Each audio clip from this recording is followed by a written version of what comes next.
Hello. Hi, everyone. Posy's not on the rocket yet. I keep saying that I need to add Posy, and then I just don't remember to add Posy at any time where I can add Posy. How is everyone? Welcome in, Willow, Mac, Al, Dupu.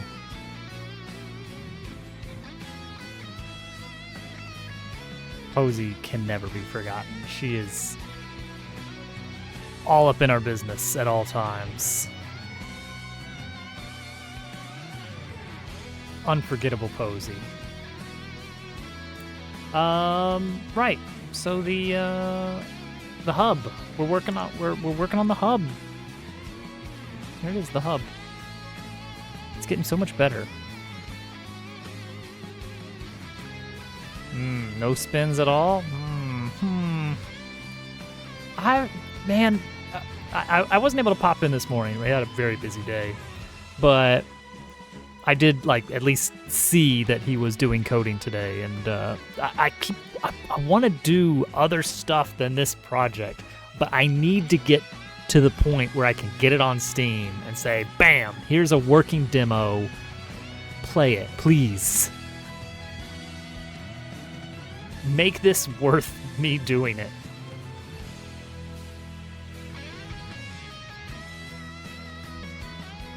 Right. So this bottom area, it's gonna be so worth it. It's gonna be so much worth it. I do think I know what I want to do with this area. I think I'm gonna have some broken, a big chip taken out here. And it's like, uh-oh. We got to get this repaired. This is off limits. It's so true. It's so true. I want to do a dumb incremental with chat, with the chat integration in Godot, because I have some dumb ideas that I think would be really fun to watch and just have it running. And I'm like, man, I want to get into that and look up how Godot Twitch integration is and how much do you have to do? Is there do I have to do OAuth stuff, or is there just a really idiot-proof library that can do it all? Thank you for the Posy party. I know there are libraries. I did at least look at that. There are libraries available. So it's just a matter of how doable is it? Anyway.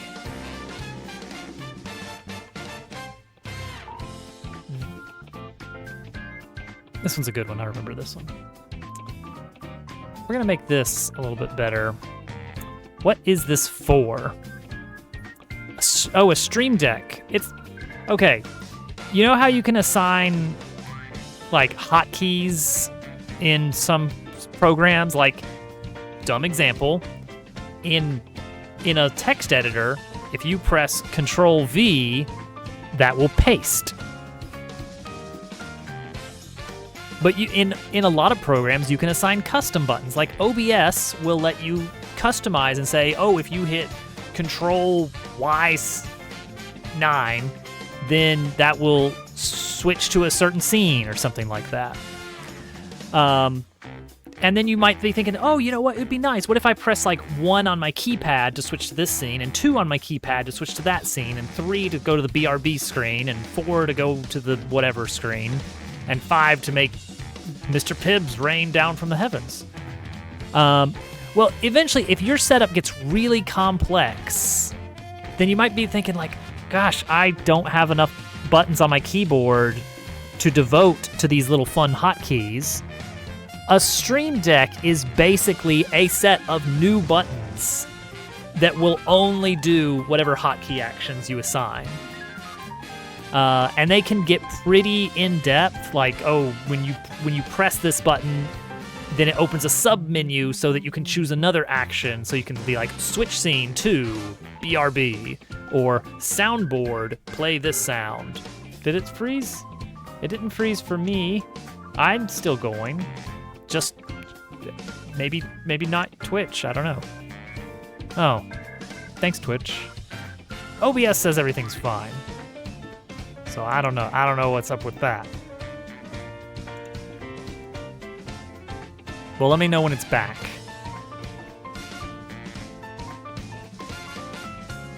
I think I know what to do with this area. I'm back. Good. Okay.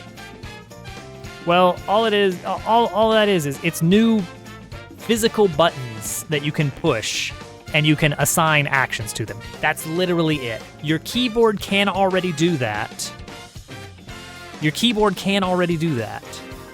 But for some people, that little extra box is something they do find value in, like a separate physical machine that they can have away from their keyboard to press buttons that do only those actions that they want. Because it's like, if you assign hotkeys to your numpad, for instance, well, now I can't use my numpad because it's gonna activate all these actions. So, there's reason for that. But that's what a Stream Deck is. Do not confuse it with a Steam Deck, which is not anything to do with streaming. It's to do with the game platform called Steam, where you can buy games. A Steam Deck is a small mobile computer with a screen built in that lets you play your Steam games without having a computer nearby. It's a portable computer. I can't see myself getting a Stream Deck, or a Steam Deck for that matter. I don't know. It's like, if I'm gonna be playing my PC games, I don't want them on a tiny screen. I want them at my space. It's a Game Boy for Steam. It is just such a mom thing to call everything a Game Boy. It's just universal. It's universal. Okay. To-do list. Right, scribble sign. All right, what do we want to work on first? I need to make a sign for the inn. But also I kind of want to make this bed bouncy when you stand on it somehow. What do we work on first?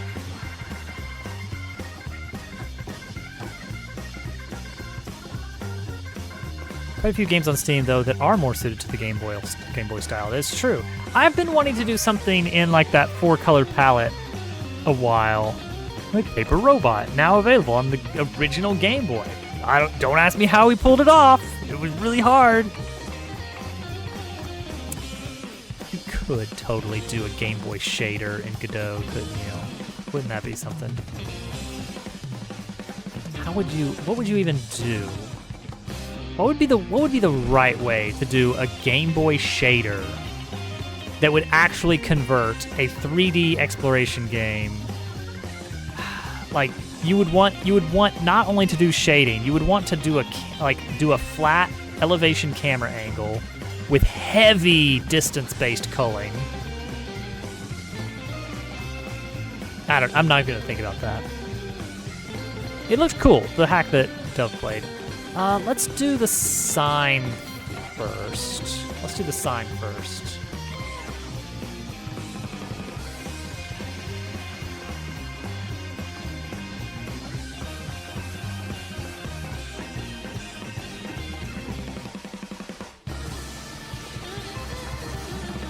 Okay, let's apply our font script here.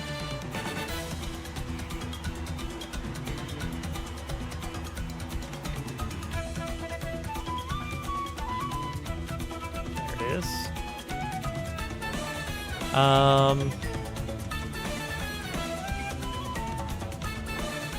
Let's scrap in map. The scrap in map.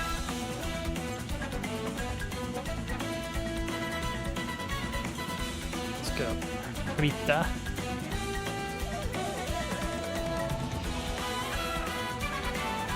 What's that? She's de-stuffing her toy. Hi. She doesn't eat stuffing.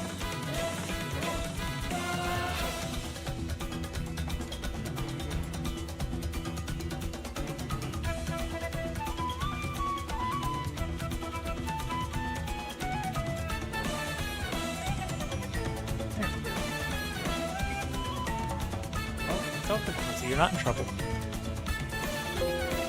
Fine, you're fine. Let me pull up the frog sign. Where is that? Dabbletail's art.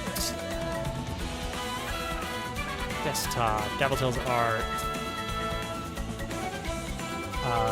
2D Frogtown text is 200, 119. Okay, so let's go 300, 200 as just a general blob here. Her toy. So it's fine. It's there to be destroyed.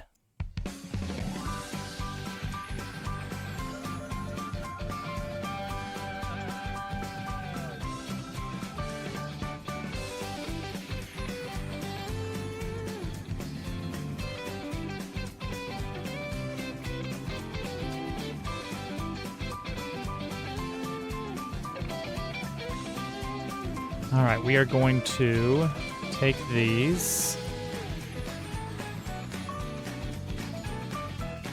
And we're going to do a sort of trace over here.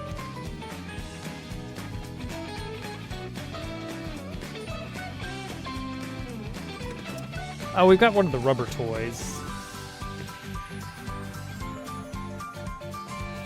But we've only really bought her one stuffed toy.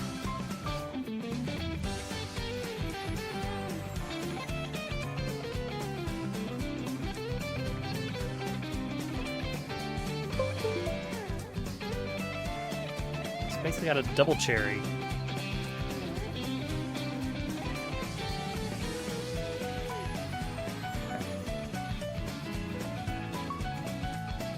Nope, not that.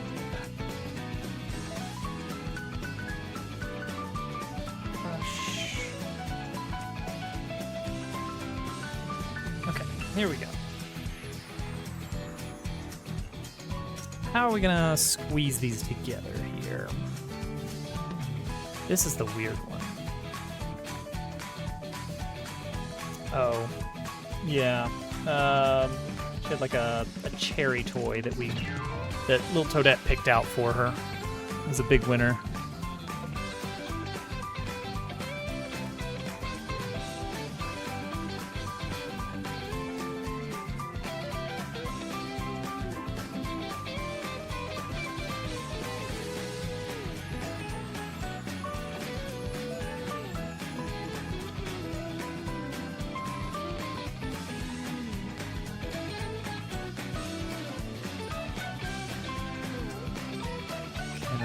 Nestle this in here.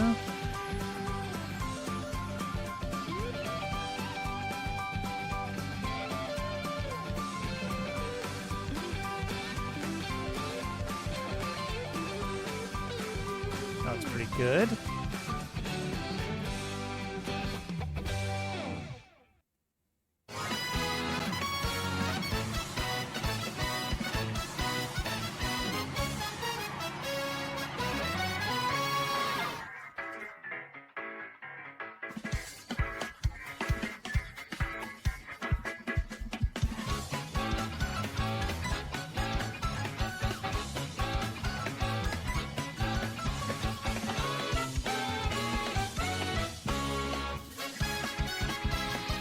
There we go.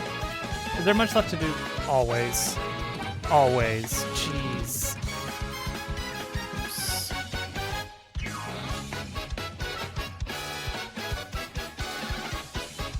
Alright, let's squish this in a bit here. I'm a little worried that the repeating textures are going to make it a little bit obviously a replacement cipher, but it's not like it's a secret. All right, we switch it back to white so that we can modulate in engine. And save it as hub in sign.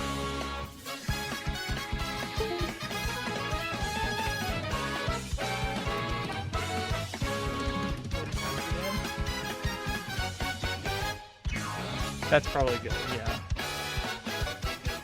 Yeah, over the barricade.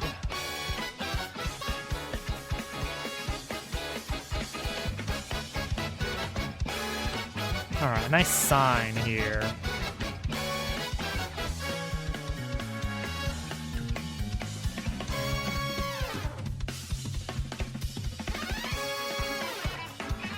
Alright, so the inn is gonna have... Yeah, I've got the big master list somewhere around here. Hub inside. There we go. So let's kind of take this. And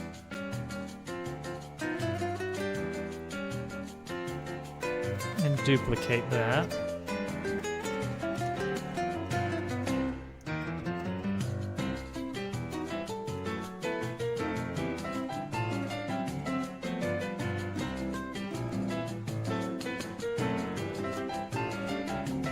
Main sign.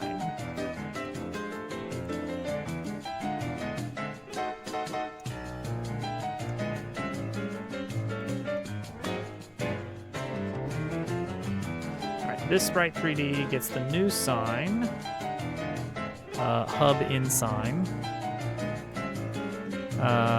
no region, just give me the whole thing.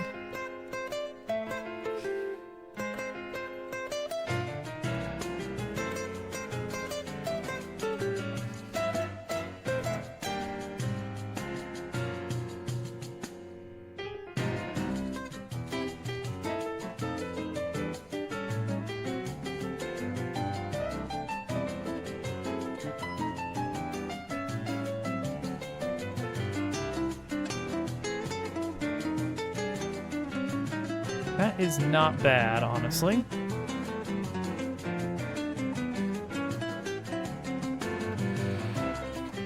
I kind of want to move this sign.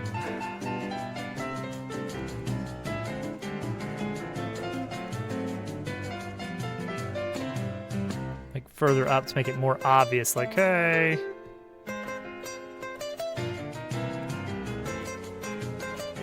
This is the inn.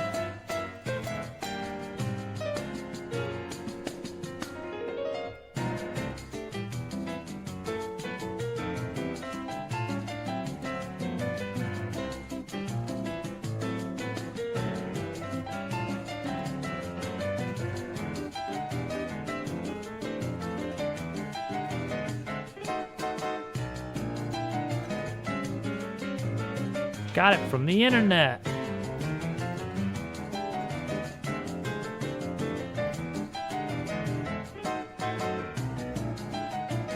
There we go. That's fine.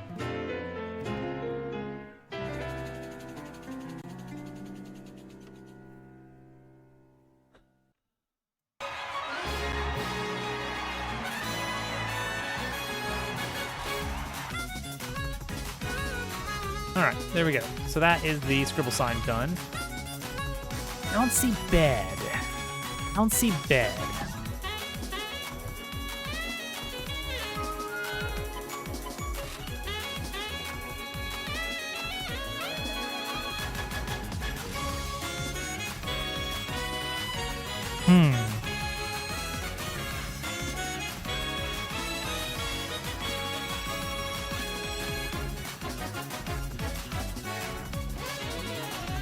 It's tricky.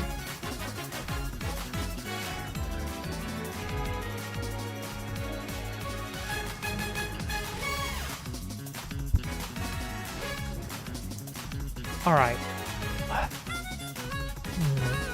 I would love it if bounciness is something I could just throw onto an object and it just work. So I have this colliding box here.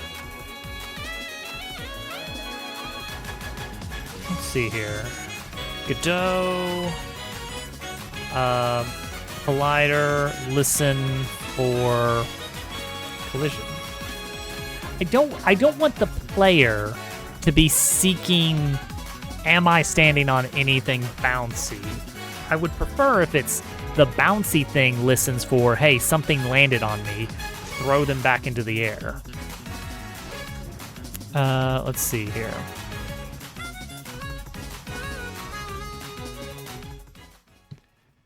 So let's see.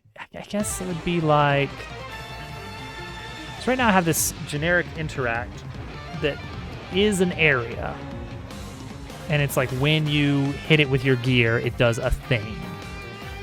So I want a different sort of thing. And I don't want to attach the script directly to the collider. So it would be, we create a new node, not a node. Let's make it an actual node.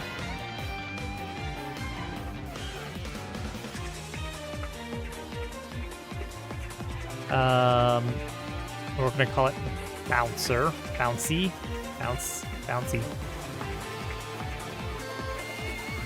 Bounce interact.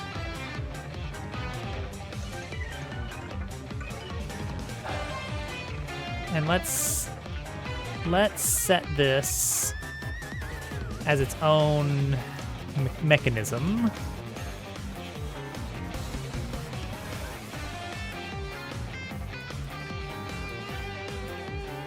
Okay, so bounce interact. What game is Lakebed Temple? I believe that is Twilight Princess. It's got something interesting going on with its design. Twilight Princess feels like it's really constantly trying to live up to Ocarina of Time, because it was heavily billed as being like, okay, Wind Waker was cool and all, but we're going back to classic looking, darker Link. It's good. I really like it. And if you mention it around Germdove, he'll say, "Oh, you mean Ocarina of Time?" In that way he does, because it's vaguely dismissive. I think it's good. I think it's really good. They had a really high bar set by Ocarina of Time. Ocarina of Time, it suffers from being early 3D and all of the stuff that comes with that, but it was really good. They came up with some great solutions for the problems of 3D, like Navi. And Twilight Princess said, okay, we have an entire generation of experience under our belts now. Posey, are you trying to tell us you need to go outside? Oh, she wants cashews. She probably does. No, Twilight Princess was like, okay, now that we know what we're doing, we've made Ocarina of Time, we've made Majora's Mask, we've made Wind Waker, we get what we can do now. We know what the engines, what these 3D engines are capable of and how to work with them. Let's take all that experience and let's really knock it out of the park. And they made a really solid game that is true to form. It's very similar in style to Ocarina of Time, but everything is done better, cleaner, a little grittier. The combat, I'd say Twilight Princess has some of the most satisfying combat in the series. Skyward Sword had an interesting gimmick, but it never really felt great. It was like, this is a cool idea, what you guys are trying here. Doesn't quite work. Definitely tried to do this before the technology was ready.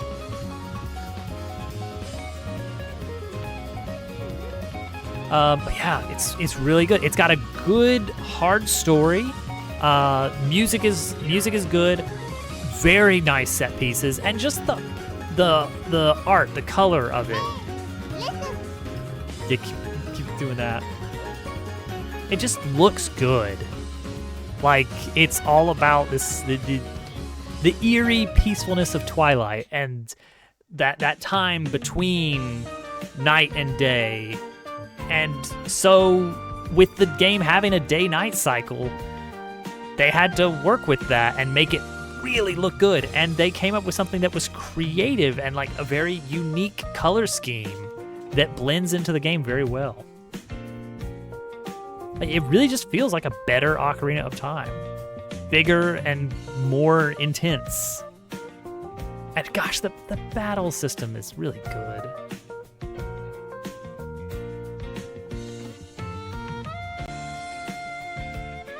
Posey is actively trying to squeeze into a chair.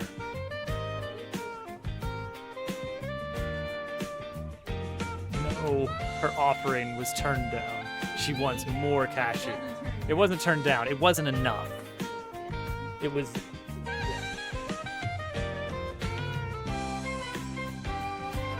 Posey is doing anything she can possibly do to get back in.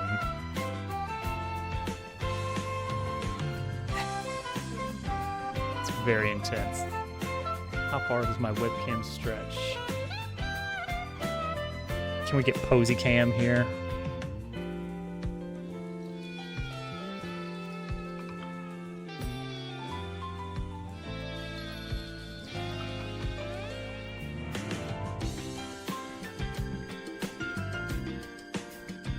All right, keep an eye on this chair. All right, you guys just keep an eye on that chair for me. I'm sure everything will be just fine there. Okay, function ready. We're gonna maintain a parent object, which is going to be a CSG, not necessarily a CSG, but something inheriting from it. Geometry instance, is this the one that can collide?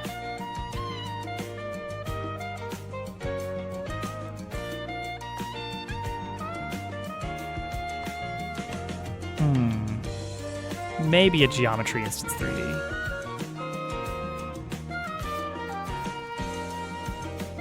I'm not sure how far up the inheritance tree to go. Yeah, this is not your everyday chair stream here.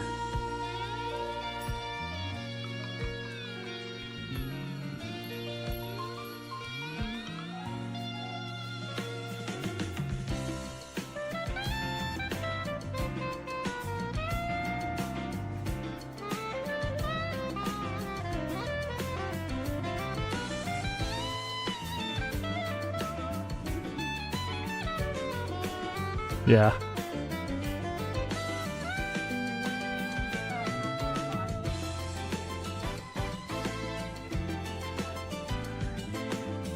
Yeah.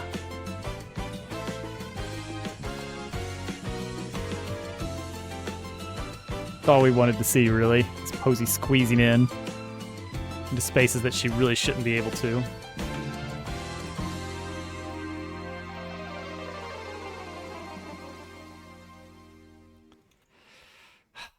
And then you would need, like...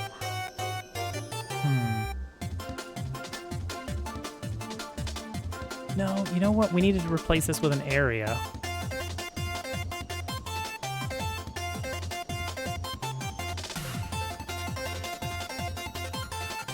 Change type, change type.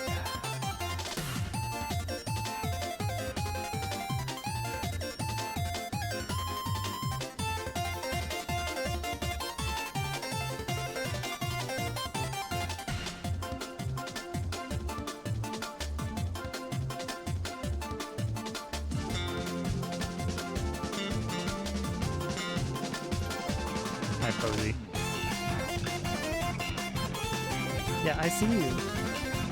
I see you trying to move my arm.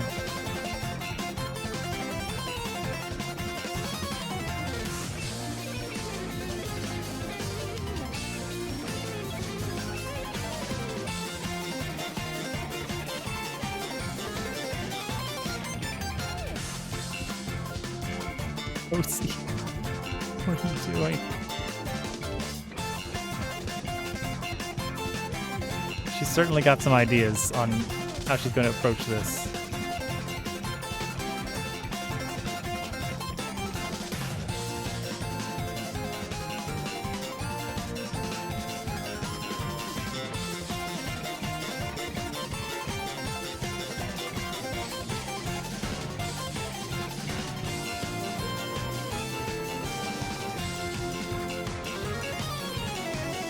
Look at this dog.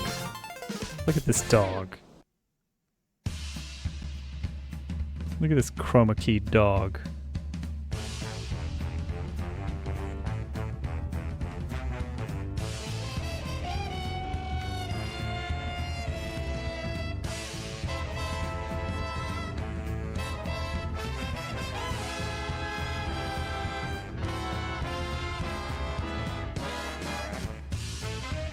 Enough Posey. Enough Posey getting in trouble. We're not gonna get any work done tonight. She's watching hard. She's back at it again with the chair.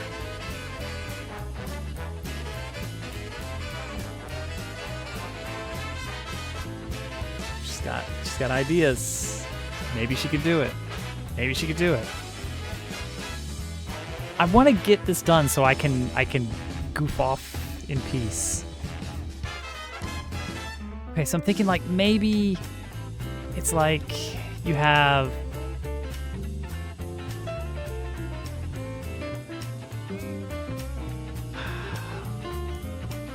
got a shape to it. Where's the shape? Let me interact with the shape. Thank you, the lizard party. I didn't see the shape. Where are the handles? Okay, this was maybe a terrible idea. All right, what else can we do? We could... All right.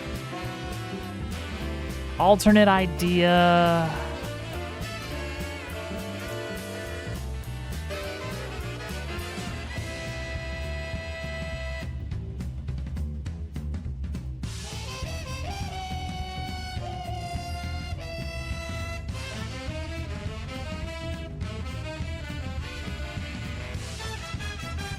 Alternate idea is that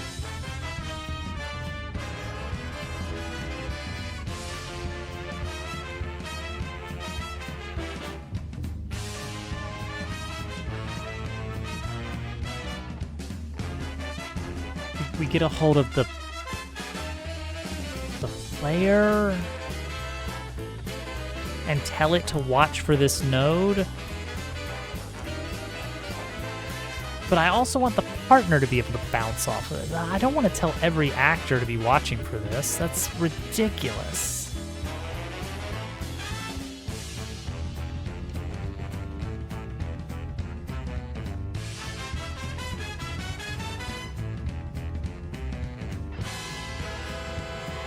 Hi, Posey. There's nothing under my desk. You can go under there if you want. Go ahead. There's nothing under there. Yeah, she's trying to get in from the other side.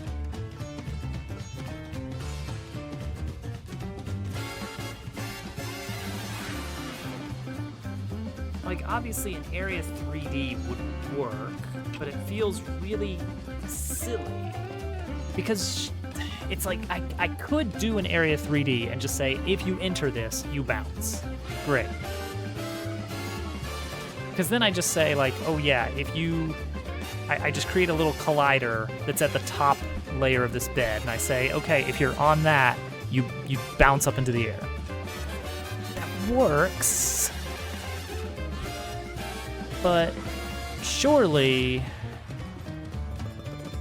instead, I can have the player look for bouncy objects when it collides. Like, that should be free. Is it free?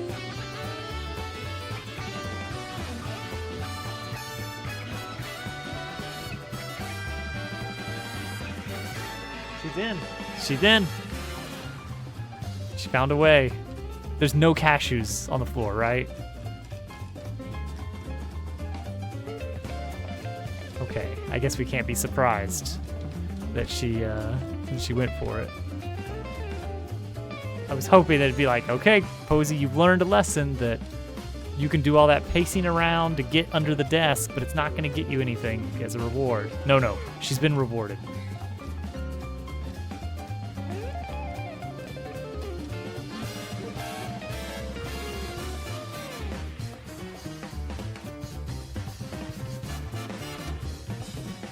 All right, so what if we say...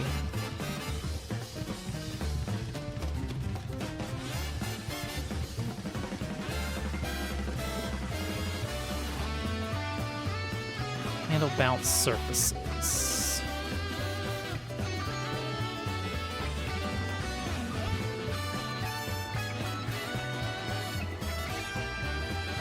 So the player is the character body.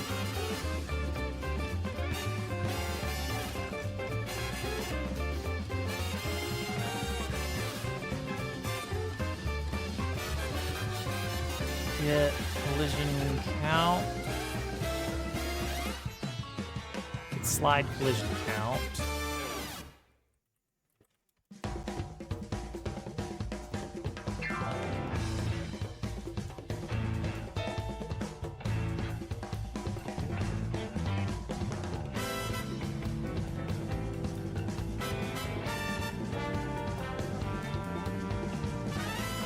All right, so this should work, right? This should at least give us the basics.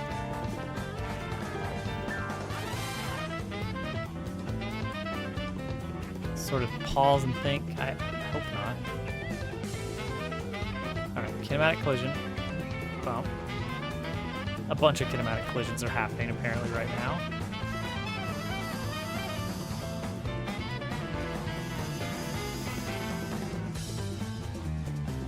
Why are so many happening here? Weird. It's fine now. Okay, so every time it changes surface, and also apparently right now just forever. Oh wait, that's probably just a bunch of log messages piling up there. Okay, so we have a kinematic collision 3D. What can we do with that? What does that give us? Get collider. All right, so let's see what the collider looks like.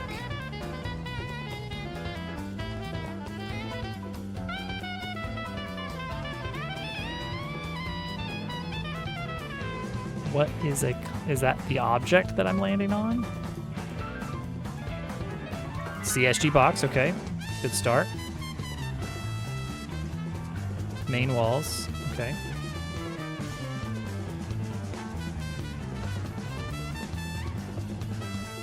Okay, so that gives us the node. Now, how can I easily tell if it's bouncing without really eating up a lot of extra time here?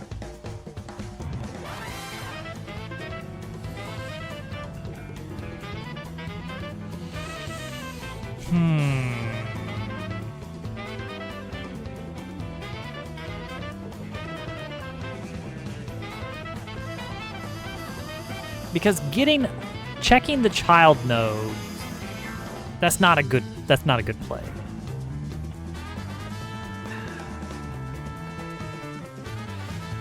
I would hate to do this, but maybe this is the way.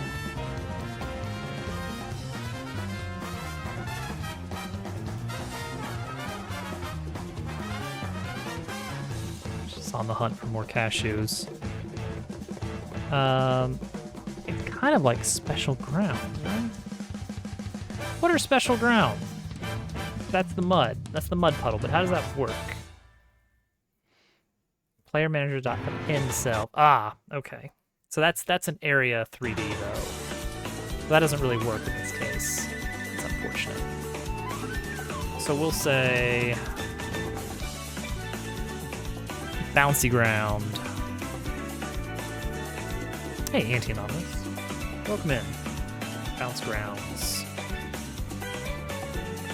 And what we'll do is we're gonna have this bounce code say, all right, we have the parent.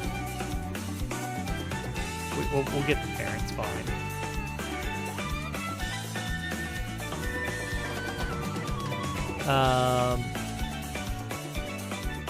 Actually, we'll delete it. Let's see.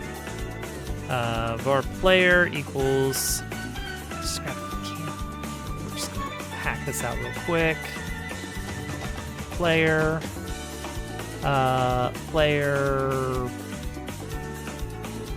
Manager.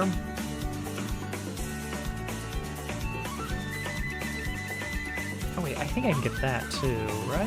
No, I can't. I can get it from Scene Handler. That'd probably make more sense.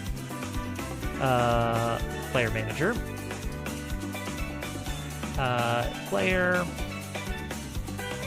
Player dot bounce.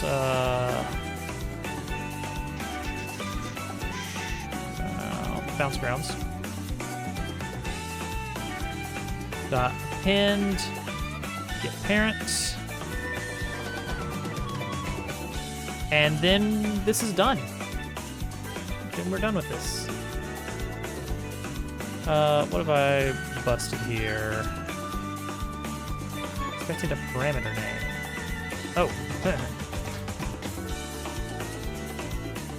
There we go. That should be it. Bounce interact. We just plop it onto... We plop this node as a child to a collider. Skateboarding cars. Yeah, basically. All right, so in our in, bounce interact is a child of that. So this may already make the player detect this as a bouncy surface. But then the next piece is, well, okay. Moon Rover. Jeez, I remember Moon Rover.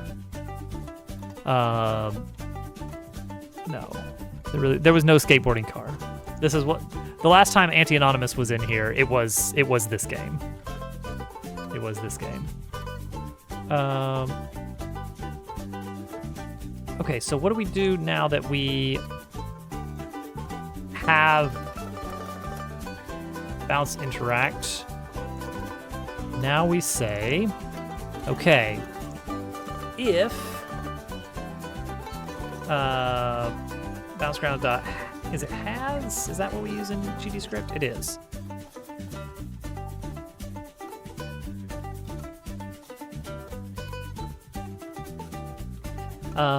Then this is a bouncy ground. We can jump. Is that it? Is that just jump? Let's just jump. Oh wait, but okay, this isn't quite it. So this is gonna make us jump even if we walk in to the side of it. Imp, welcome in.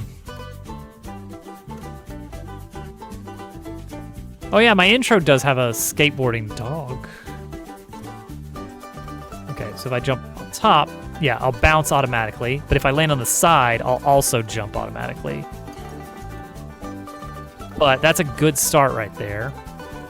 The next piece is I guess we need to check the normal of it, right?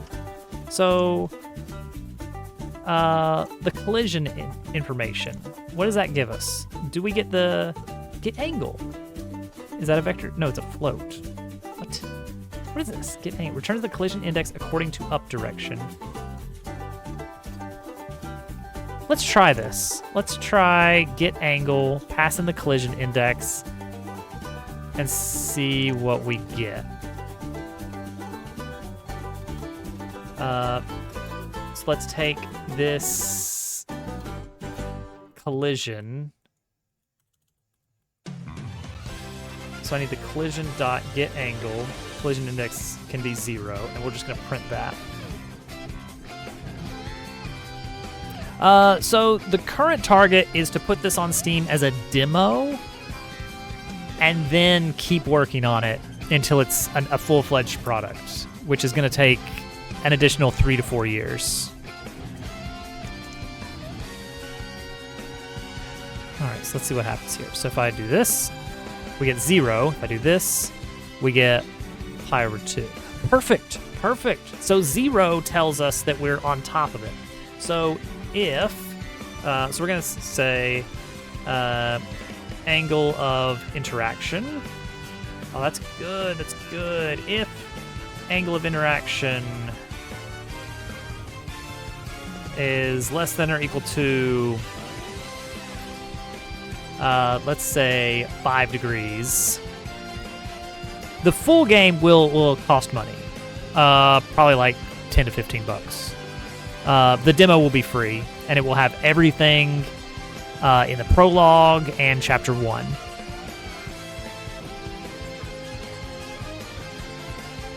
Jump, and I also want to make the object wiggle if possible.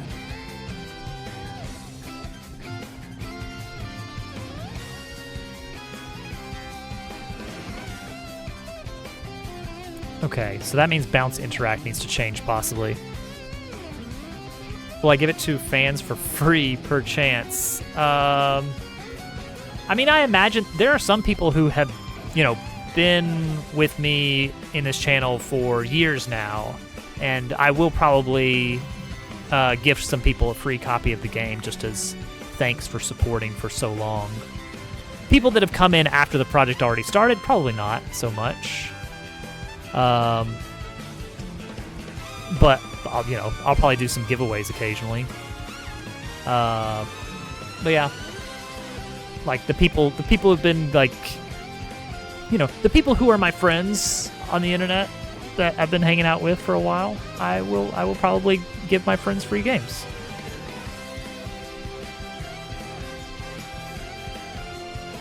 I mean, that's what I did with Pen Pals anyway. It's like I gave a lot of free copies away. That was my first Steam game.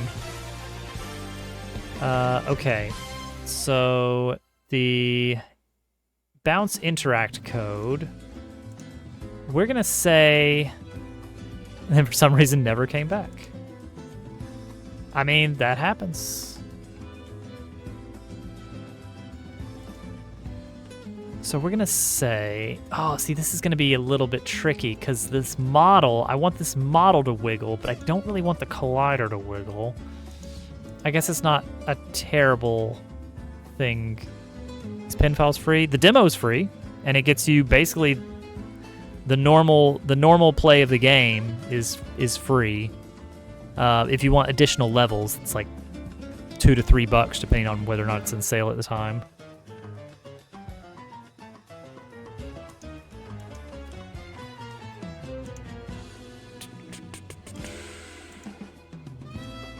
I tried to make it free, or tried to make it available on mobile, and that didn't work out. Not due to technical limitations, but due to I don't want a free copy. I want to buy one. I want to buy one for all my friends. So maybe what we would do is say that you can optionally provide an object to wiggle. And we have a good instance of that because we're actually using this right here, generic interact, to do this wiggle wobble.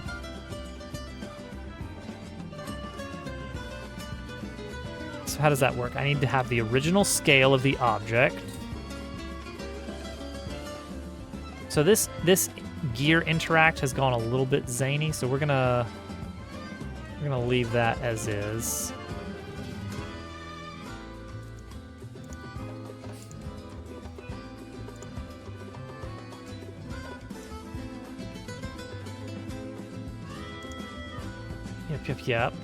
Yep. What genre is the game? It is an RPG. It's very similar to Paper Mario. What do you not like about this? Oh, because you're not... What do you not like about this? Oh, because get parent no. Yeah, okay.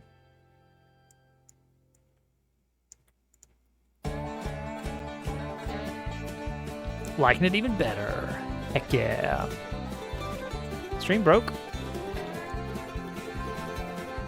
Looks normal.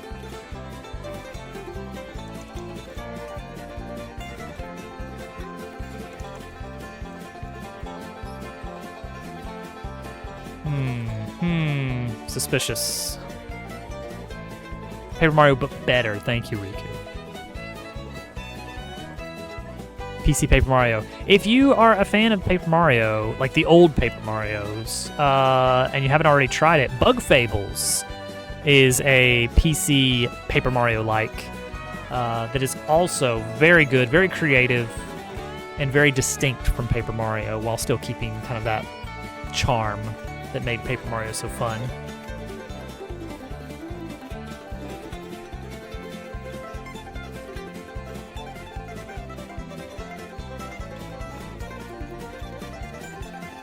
Okay, so we need a wobble timer.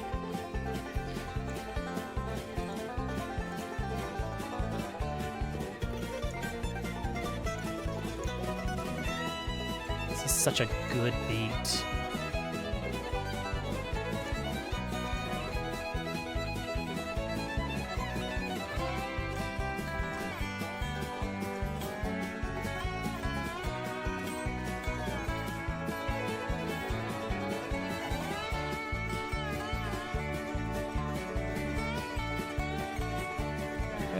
Should do it. It's Delta Bug Fables, yeah.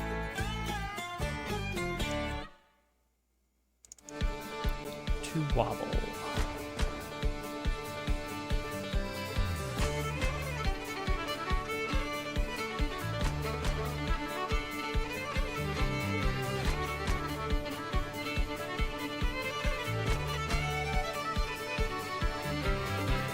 Bug Fables is like $15.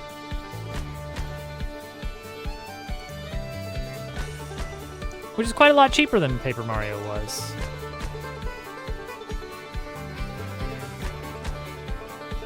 Alright, so wobble timer gets set on the interact. On wiggle interact, wobble timer. Okay, so that's what I want there. That's for wiggle. And then, or wobble. Is it wobble or wiggle? Oh, too bad, Riku. Well, thank you for popping in. It was good seeing you. I get you. Yeah, I got a lot of friends from across the entire ocean, and it's hard to keep up with people like that.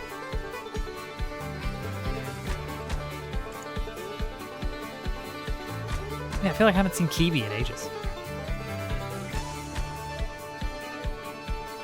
What about RuneScape? That's like... Oh, actually, the Factorio demo is really good. Oh, it's $20? Okay.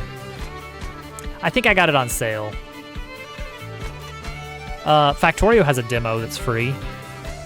And that's probably about a 50-hour demo playthrough if you're really into it.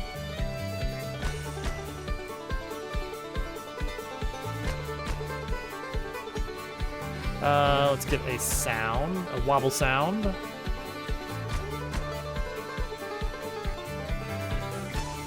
Audio stream. Wait, no. Yeah, like audio stream player. Yeah, there we go. Audio stream player. Have a good one, Riku.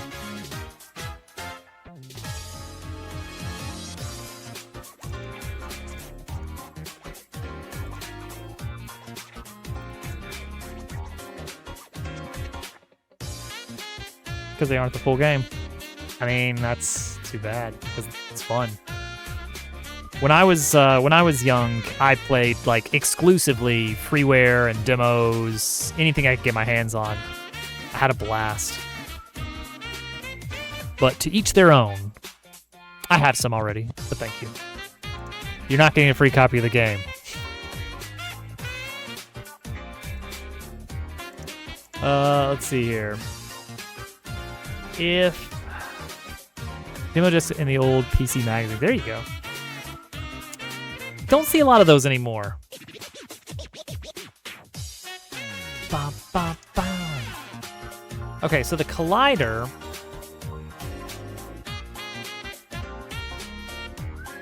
Oh, okay. So Bounce Grounds has the Collider.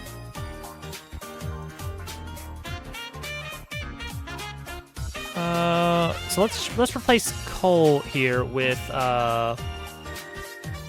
what does this give us back? A kinematic collision. So let's call that kinematic call. And then let's replace this with... Oh wait, now we have to make sure that exists.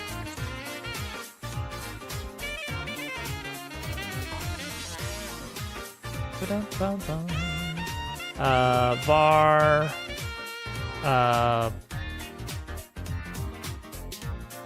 collider equals this. Okay.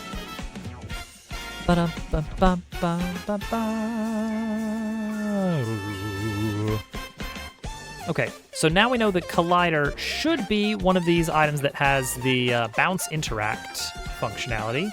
So we're gonna call that, instead of wobble, let's say on bounce. And that should solve it. On bounce right here. Collider.onBounce, and that might do it. So now we need to go into here and specify, hey, not only are you able to bounce, but also I want you to actually wiggle this when we bounce on it. Regional differences? Possibly. Okay.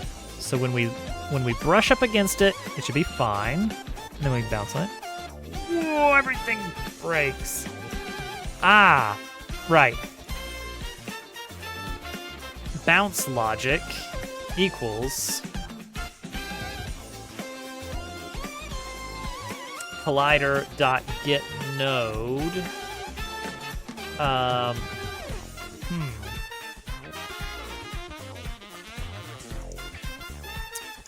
do we do a key value pair? Because I don't want to assume that it's called bounce interact.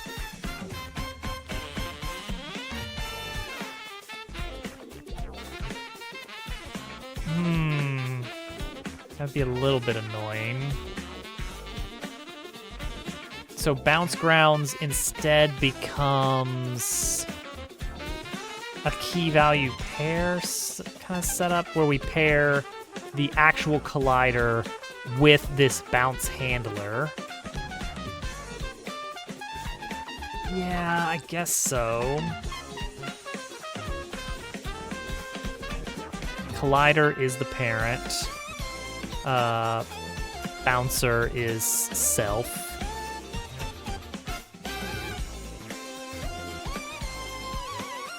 Guess that's all right. So instead of bounce grounds.has this object, it's bounce grounds.any such that a sub collider equals collider, and now bounce grounds.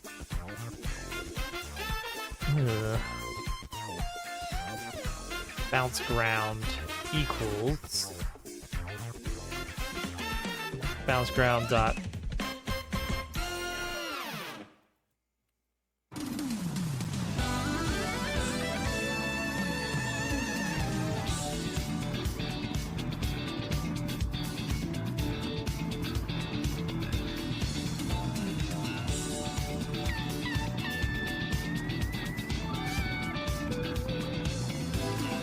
silly. It's silly.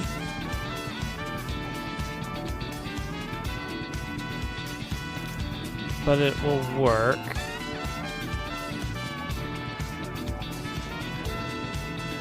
Bounce logic is now bounce ground sub bouncer.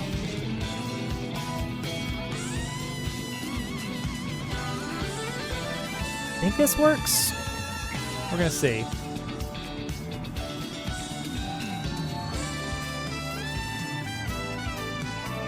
Suppose he's coming back? Yay, but we didn't quite get there all the way. Let's take this on bounce and see if that's actually getting called. Because I feel like it's not getting called.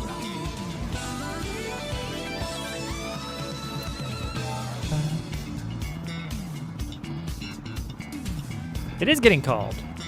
Oh. Well, good. Great. So what's happening here then?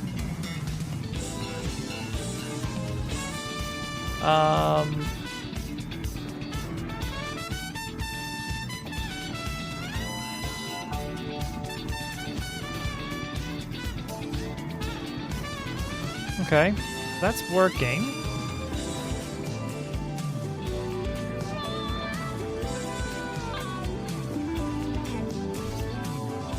I don't see it wiggling. I'm gonna be honest with you, I don't see it wiggling at all.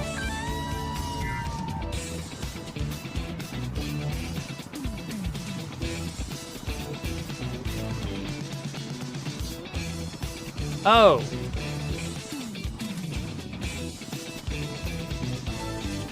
I think we set the wrong thing to wiggle. I set the hitbox only and not the actual model.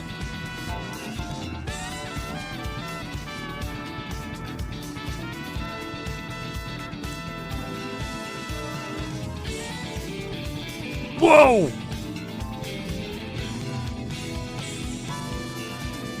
It wasn't supposed to do that. I guess that was the original scale. That's not how it's supposed to happen.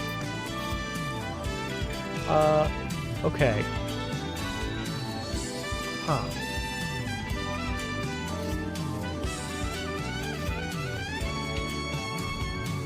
Let's set deferred here.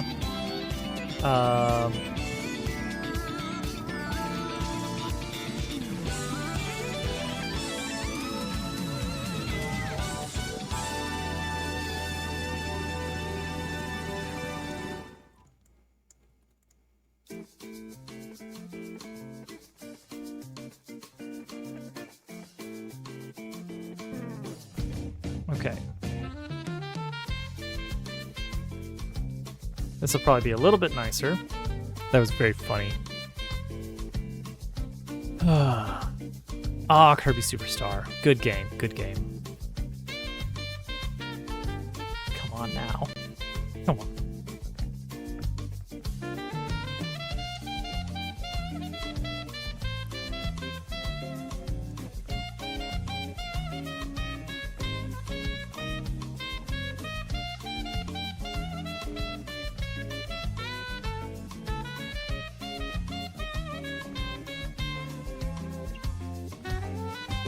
Oh, you checked 2 arguments. What's the other one? Oh, the parameters. You need parameters? Is that what set deferred needs? Assigns value to give it. Oh, what? Oh, call deferred. Right. That's what I want.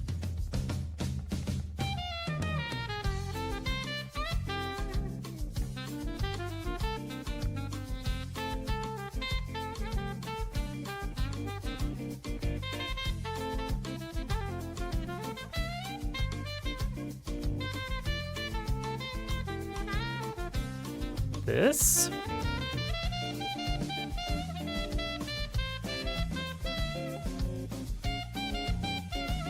Okay, what's going on here? How does that keep coming up as our original scale? I don't want the original. I don't want.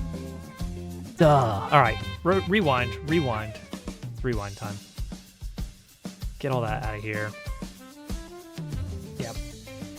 We don't want the parent's scale. We want the thing we're wobbling.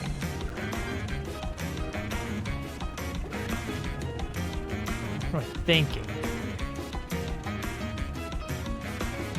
The collider is the only thing that's the parent.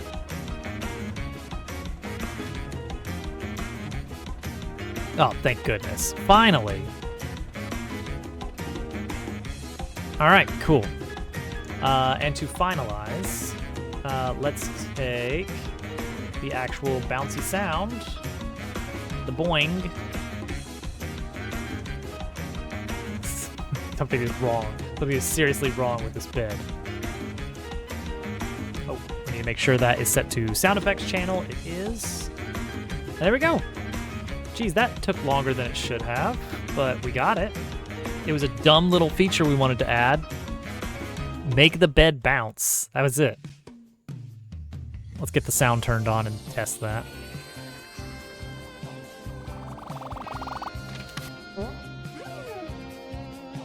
Yeah, it's important to have those. All right, so now if we hit it, it'll bounce. And if we jump on it. Now, cat does not make it bounce, and I'm okay with that.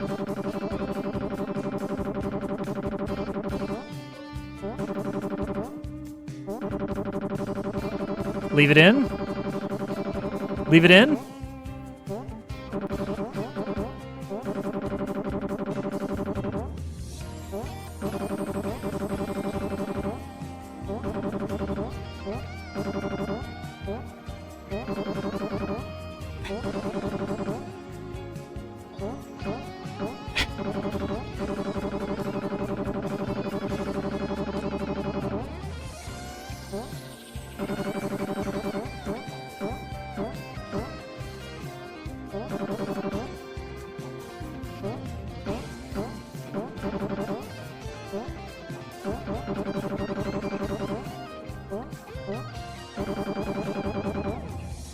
Very fun. All right, cool. Done. That's a wrap on that one. Bouncy bed, done.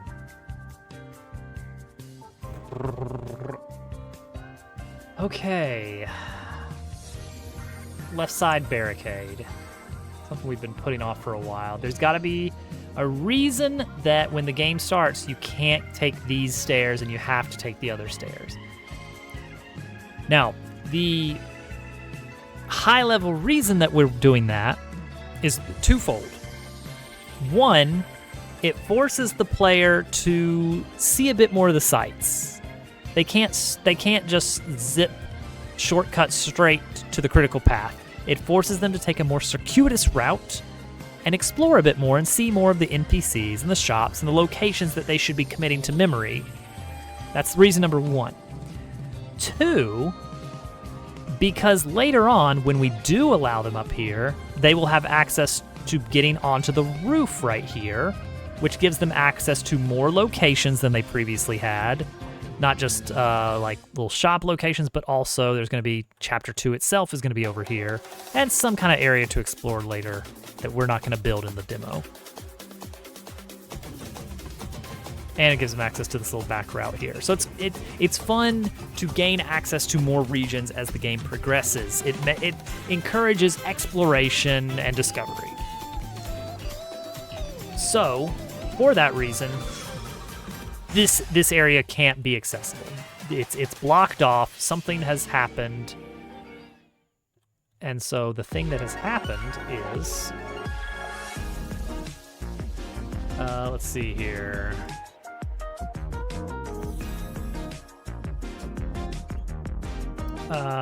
CSG.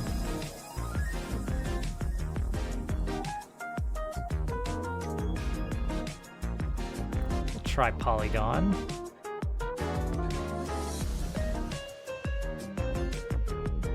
This is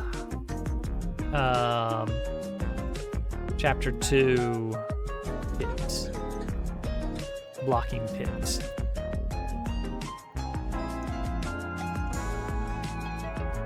Take this material, paste it in here, set it to subtraction mode. A hole.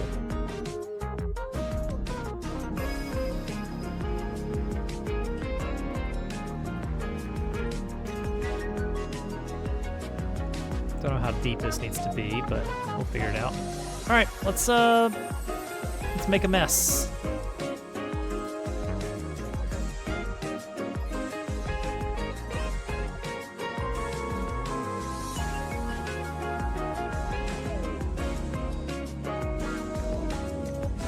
Swimming here. What's that?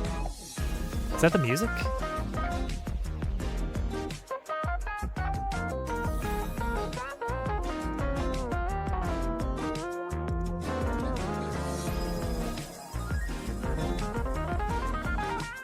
It did sound like a Windows sound.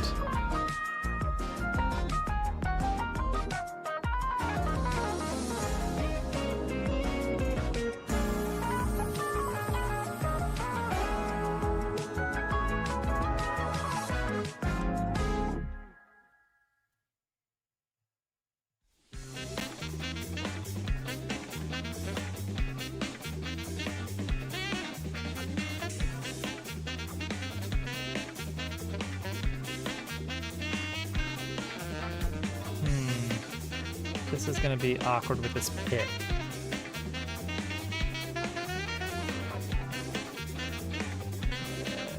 Okay, so that needs to be thicker depth. Okay.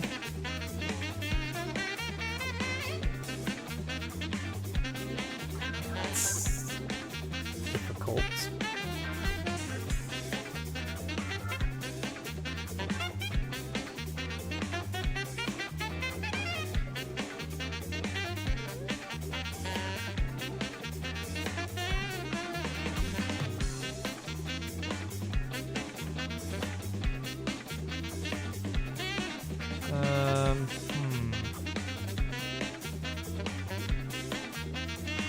Yeah, you get some weird artifacts there if you do it that way. Maybe we can just move this over? Let it extend into this area?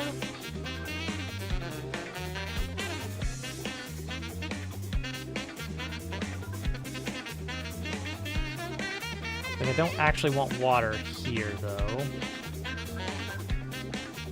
Oh wait, here's an idea. Here's a silly idea. Does this work? How does this work? Surface material override. Is this the water shader? Copy. Paste. Okay. This might work.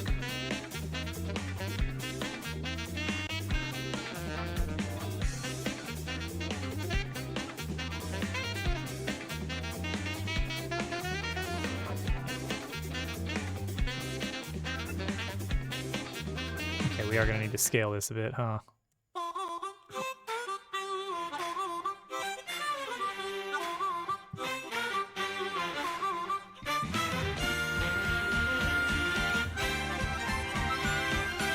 That's about right. Oh no! There's been a terrible accident.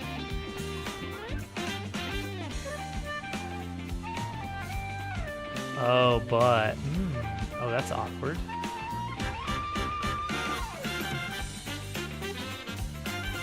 Okay.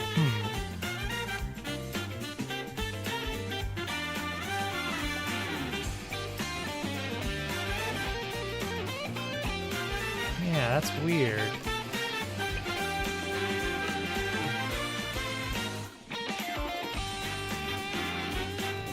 Okay, so what happens if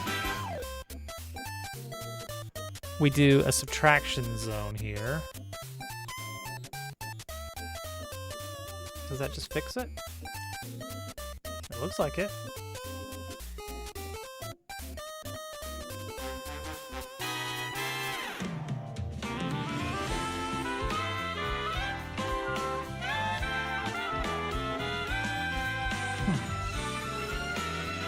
Interesting. That's doable.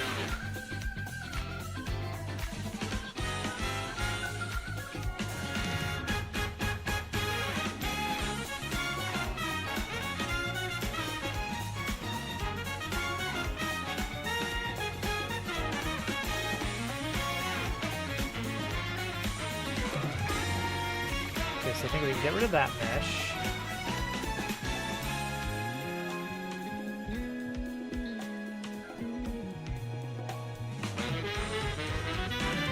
And that way we can have kind of a pit with no water.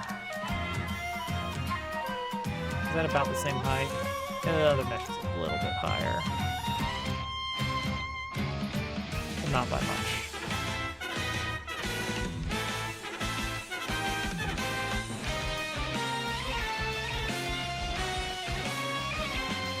not supposed to be able to see that far anyway. So that should be fine. Okay, I think that fixes it. And that lets us have water flooding this little area. Like, that's a problem right there. That's definitely a problem. Okay, right here.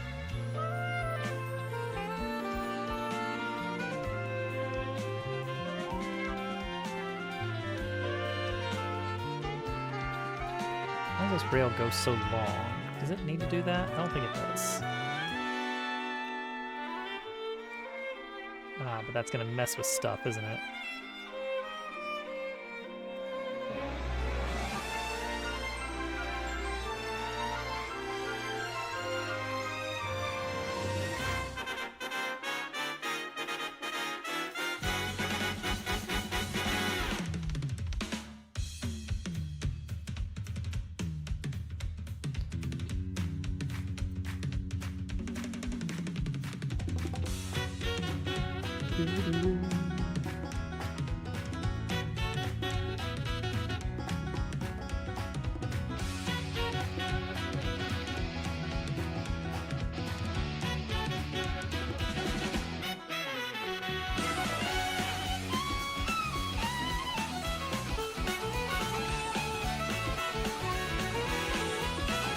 So good.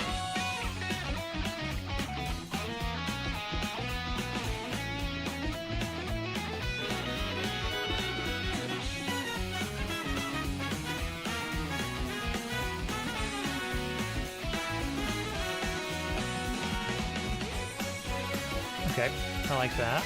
That's better. And so now this would more make sense.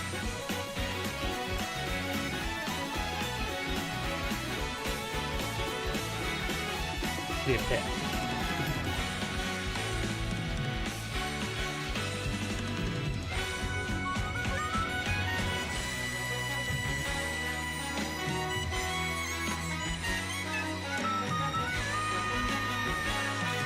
Oh, the water here. Can this connect safely without like really having some weird... Nope, it has some weird. Alright, that's fine. I'm gonna take this out and this out. I'm gonna leave this for now. I'm gonna grab this mesh that we made. We're gonna duplicate. Wahoo!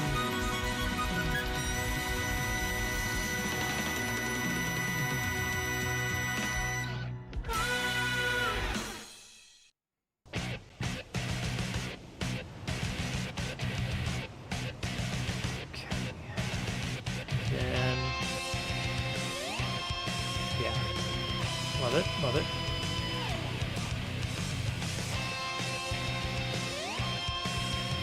That's going there.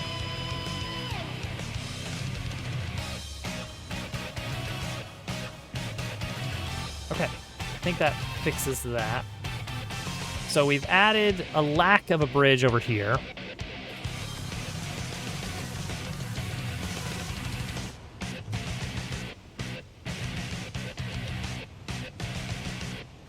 Wait, what happened to... Oh, I see.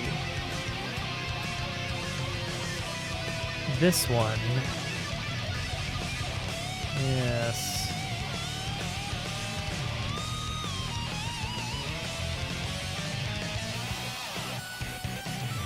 This one that I expanded. This includes the invisible wall. And now that doesn't line up anymore. Understandable.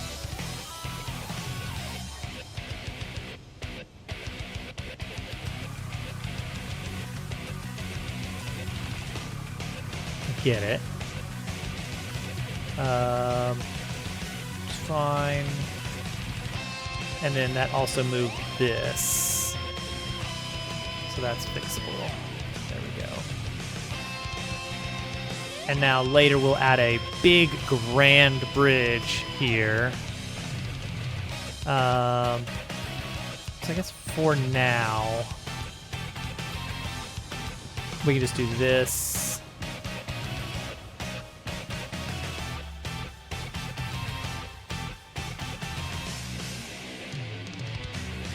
And the solidity here, just for now. Okay, so now this area is blocked off, except not fully, because we need an invisible wall here.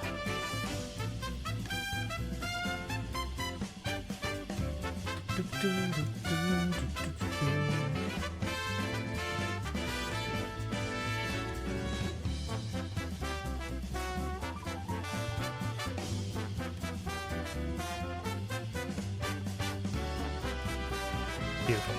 All right, cool. Invisible wall. There'll be some kind of actual, I don't know, some cones? Some impassable traffic cones?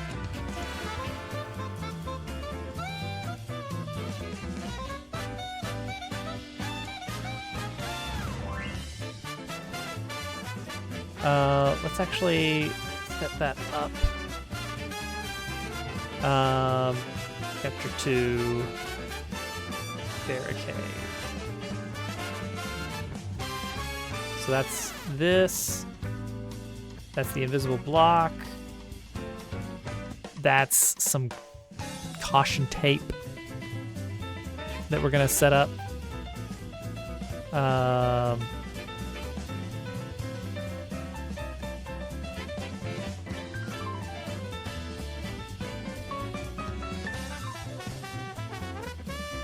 We need to move those over here. Hang on.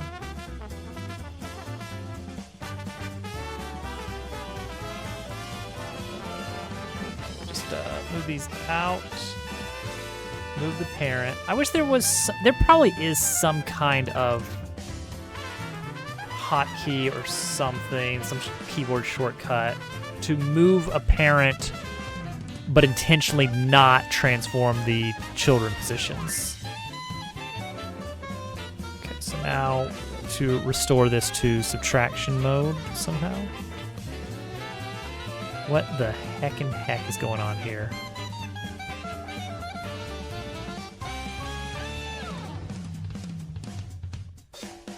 Oh yeah, that can't go in there. Haha.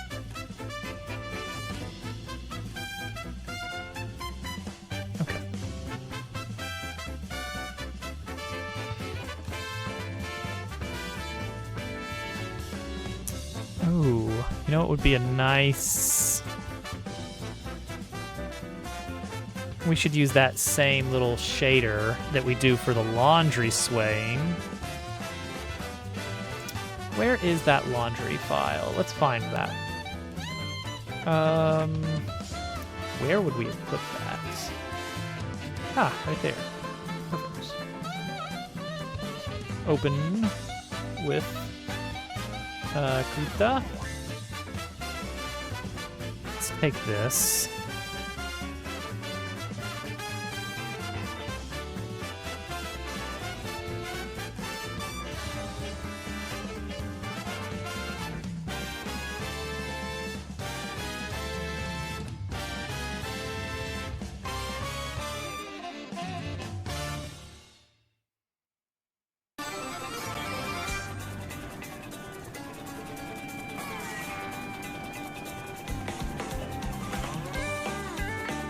Give it some, not as opaque.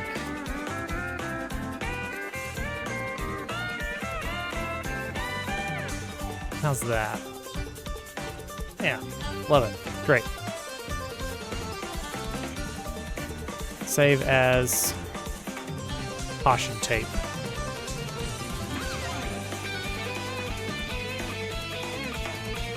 All right, so let's grab one of these laundry swaying sprites. Since it's already got the shader applied, we can use that as an example of how to do this without breaking anything.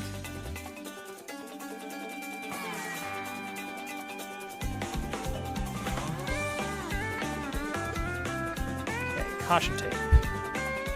Here.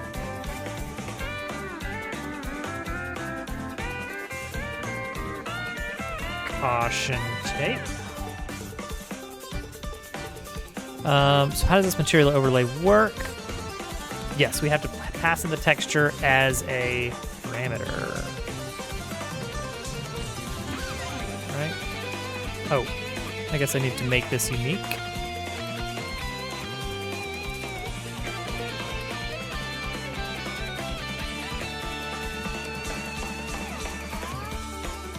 Boom.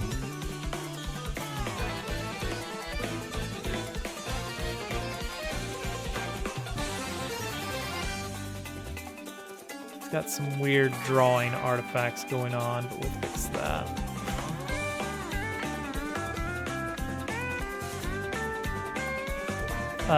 With magic of...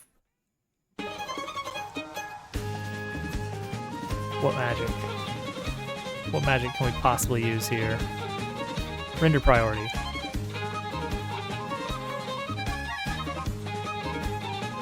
No. How does this one work? Oh, no, not collision priority. No, I did render priority on this. Make it work. So how can I do that for this?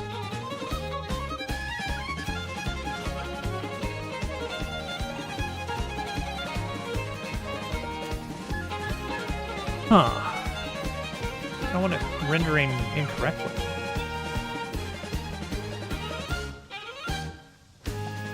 How visible is that? Like, what kind of extra cones would I need to add so that doesn't happen?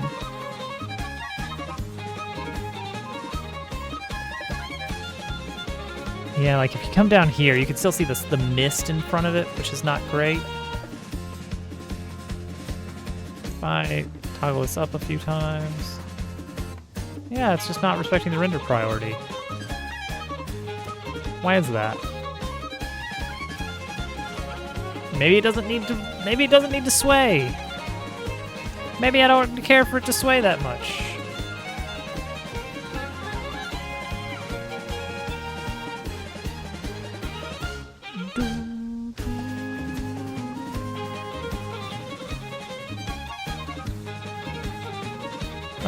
Yeah, if I do that, then I think I can now... Yeah, now render priority is respected. That's weird. Hang on. Godot, shader, render priority. How does that work?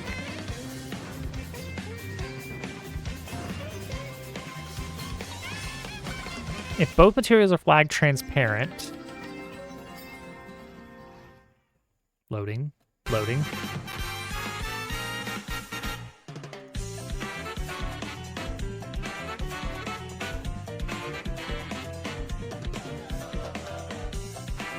Then the one with the highest render priority is rendered on top. Well, that's what I would have expected. That doesn't seem to be the case. So I don't know what's going on there.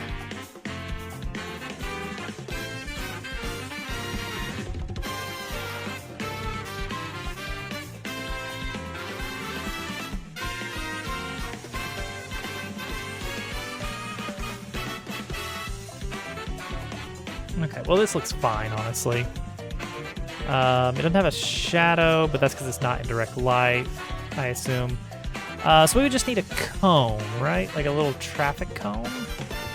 Is that what they would use? Would they... Can we have a traffic cone? Should we make a traffic cone? Traffic cone or not to traffic cone? I already have a traffic cone that I made for Dabble Cart. Do I still have that anywhere? Probably not.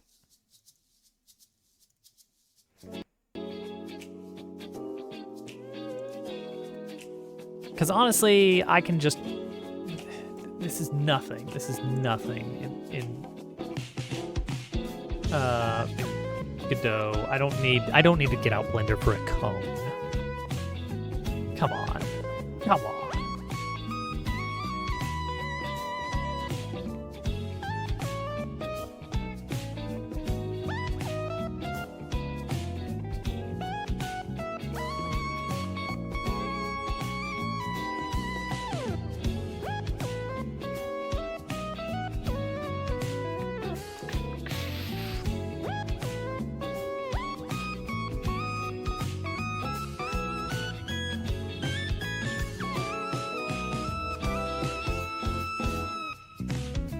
I truncate?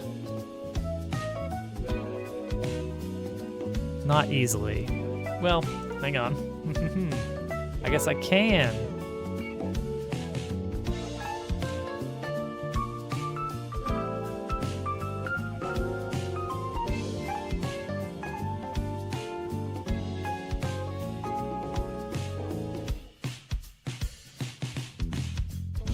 That's one way to truncate a cone.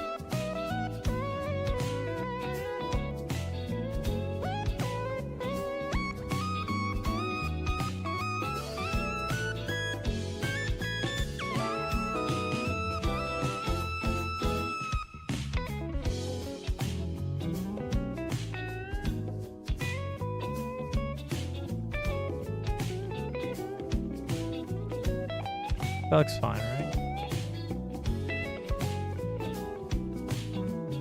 Square base.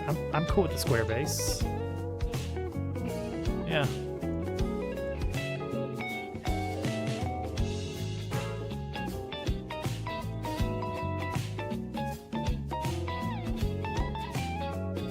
Beautiful. And now we give it a material. It's orange.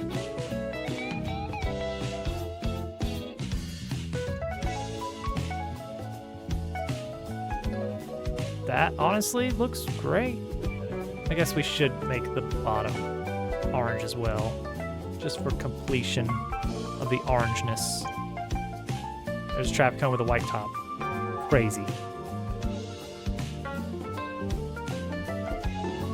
Completely unnecessary.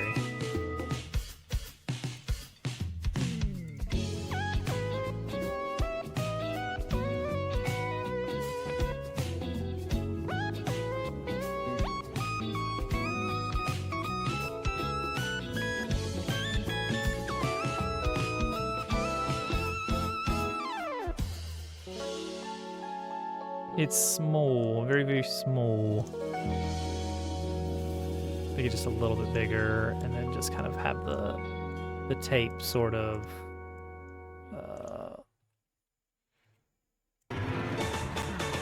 tilted a bit to work with that.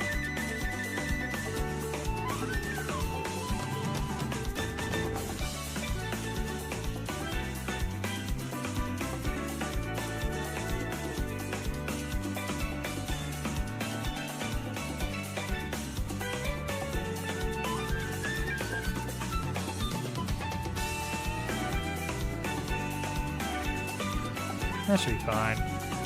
All right, let's check it out.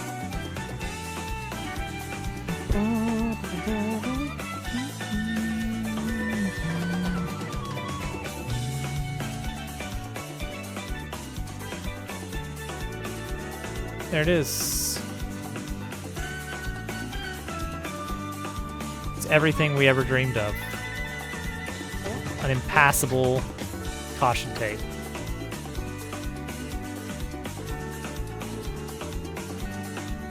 That cone needs to be not perfectly straight, though.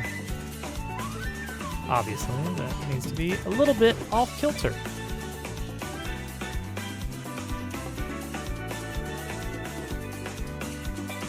All right, do we have it? Did we really spend this entire night making a bouncy bed and a traffic cone? You better believe it. All right, so there will be a character, like, hanging out up here with, like, a hard hat. We already have a hard hat, you may recall. So we can just grab any of our existing characters and just give them a hard hat. This doesn't need to be some kind of special, unique character. And we got this guy. We got our bouncy bed. Oh, it's super bouncy. People are gonna love that, right? Like that's not a, oh, this game's a little bit, no, that's a, yeah! Yeah!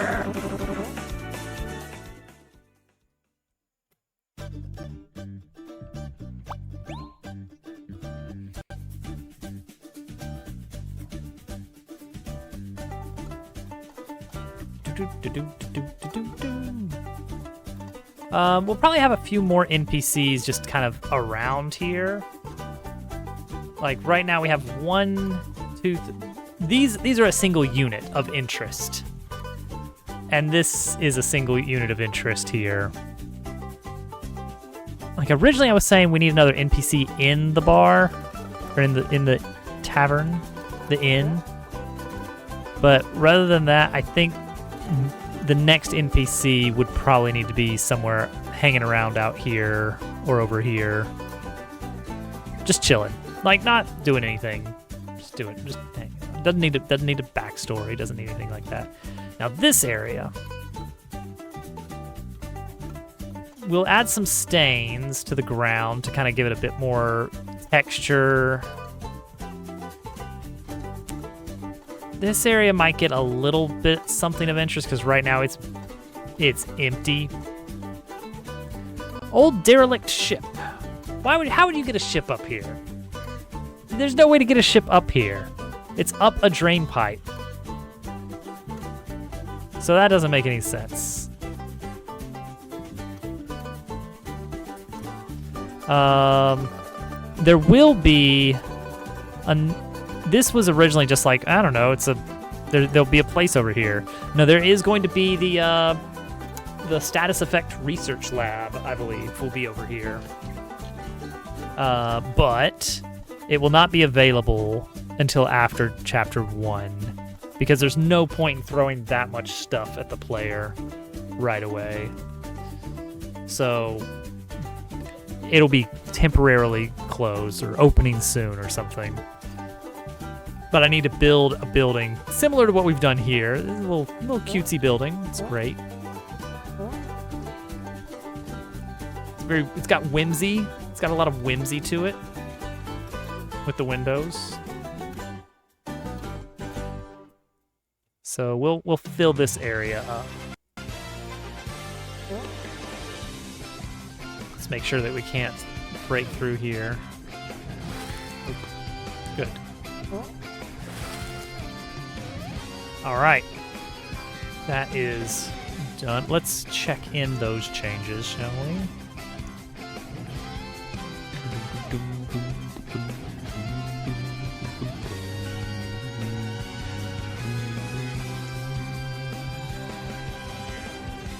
Let's just call all these changes. Hub barricade.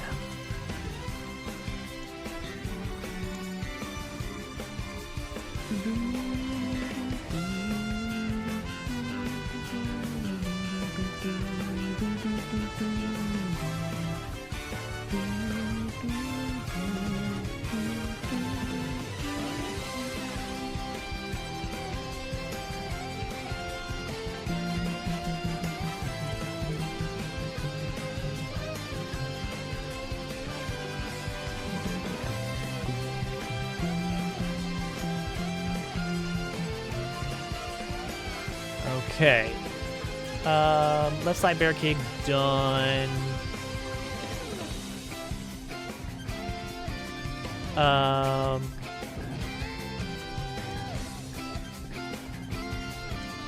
Maybe 2 more NPCs.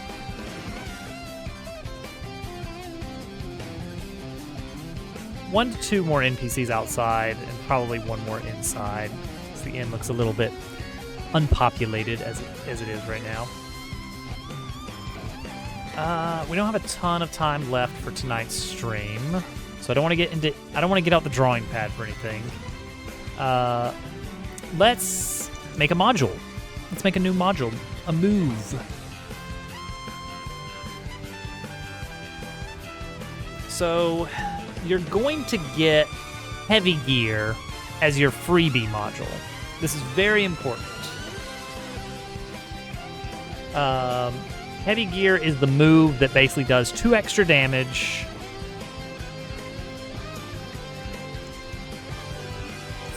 in exchange for some energy points.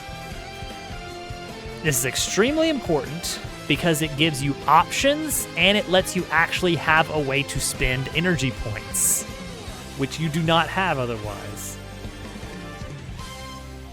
So that's a pretty big deal. We're going to add a few others. I want to have a lot of modules to choose from in the demo. We'll balance around player feedback, I think. And they won't all be available from the get-go, but like the module shop, I've got it coded up where I can modify the inventory as the game progresses fairly easily. But once you already own the module, it's going to take it out of the shop rotation. So we're going to need a new move. So heavy gear, yes, here we go. Gear spin action is already set up to do a thing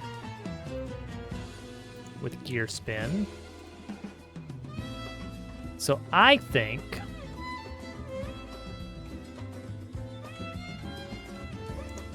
that we are going to take this here. We're going to be able to modulate it to any color we want, huh? Yeah, I think what we're going to do is have a parameter where we can set the modulation of action command gear.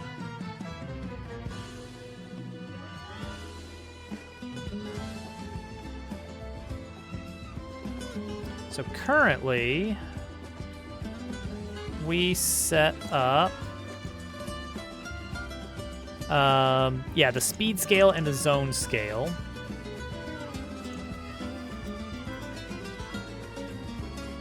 So we're going to set up a geared color modulation.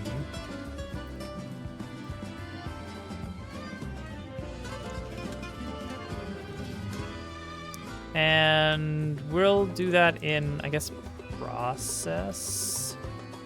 Action command gear is spinning gear.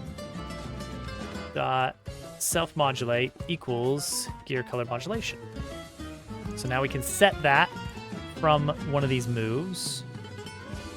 And we're going to let that be passed in as a color.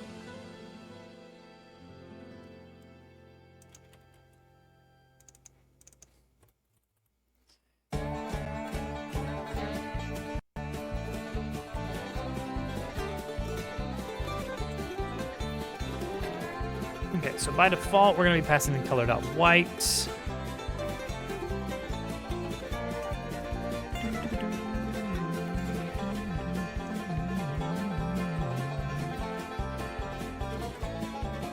All right.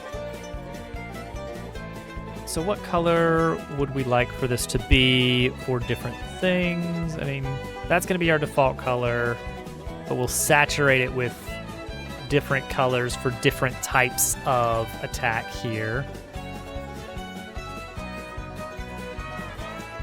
So this could be our, right here. That's perfect. So for heavy gear, we're going to use this color, this pinkish color. And then we'll use, I don't know, maybe a greenish color for piercing gear.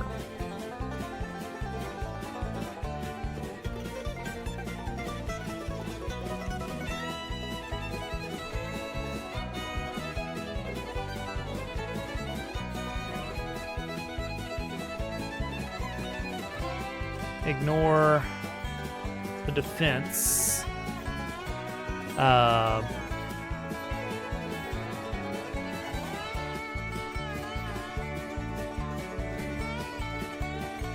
Of the first grounded enemy.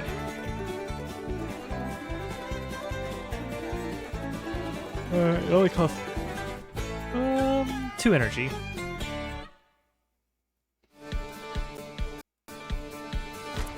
I guess I need like a set of additional flags or something that we can pass in to the gear spin action right here.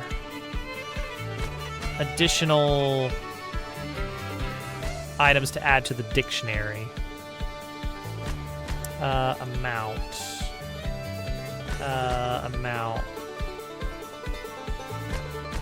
Yeah, so that we can add these other things like piercing. So let's see here.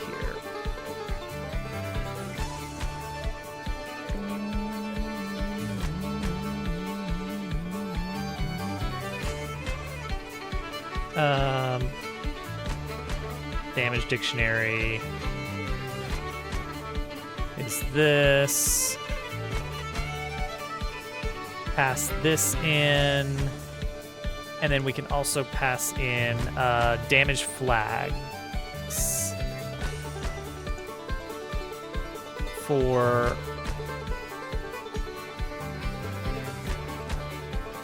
flag key in damage flags. Damage dictionary sub flag key equals damage flags sub flag key. I think that works. And so by default now, you want to pass in an empty object, an empty dictionary. But for piercing gear, we're adding piercing equals true.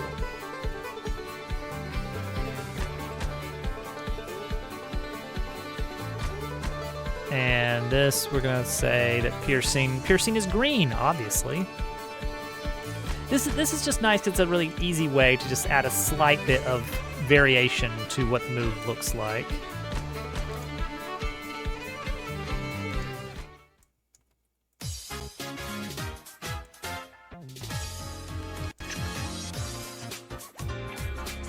There we go. So now it's a piercing move. I think we want to set it to the normal. No, let's. Okay, how does this work? So this is the normal speed and zone size. Is there a relationship there, like 0.5 and 0.6? It seems like they're vaguely proportional changes. So if I change this to 0.75,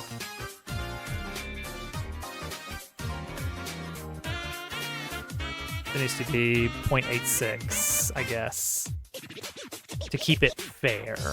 To give it the same amount of frames of valid success. All right, so there's our new move. That's done.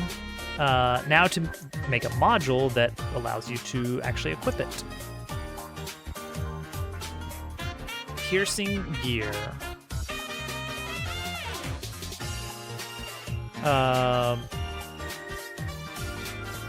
Bypass the defense of the first grounded enemy.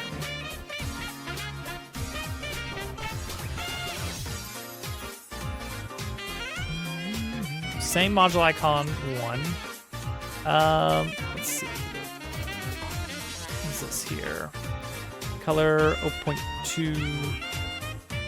What color is this? Oh, you can't do it that way. Nice. Is it green?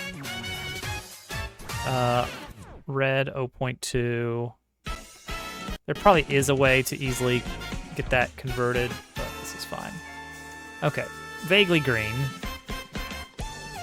Well, let's just move up the hue slider here and grab this one right here for the color modulation. Boom. And it's going to be a small one. It's going to be a small module. It only takes up one slot. And the move that it unlocks is Piercing Gear. Boom. We just added a new module. Where are we going to put it? In the module shop, of course. Where's the module shop code?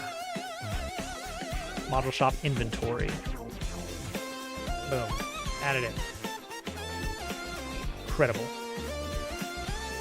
There's actually a couple different places that you can purchase modules in the prologue in different ways, and I need to make sure they have unique items between them. All right, we need to test it though.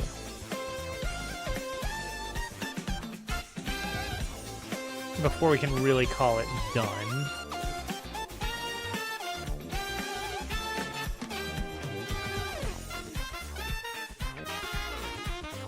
Let's go into room H. Because there are some enemies there that have defense. Well, in the room following H. So this gives us a room where we can check to see if our module works. Looks good.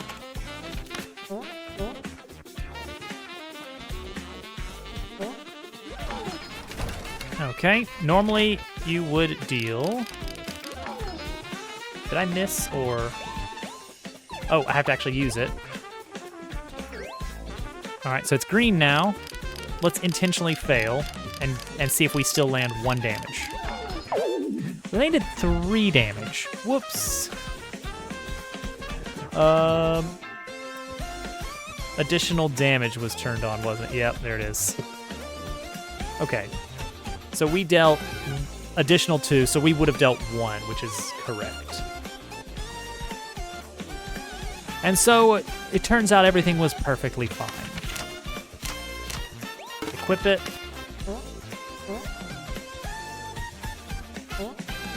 Let's intentionally fail both of these to deal the least amount of damage. 0 damage versus 1 damage.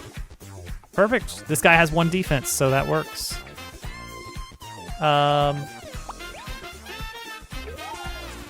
Can I get him to block? If I can get him to block, then we can test him when he has a super high defense.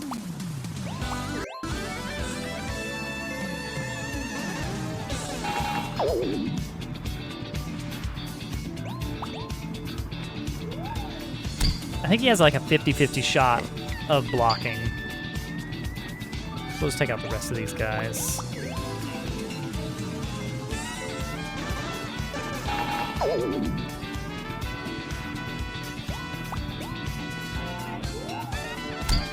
There he goes. Okay, so now he's blocking.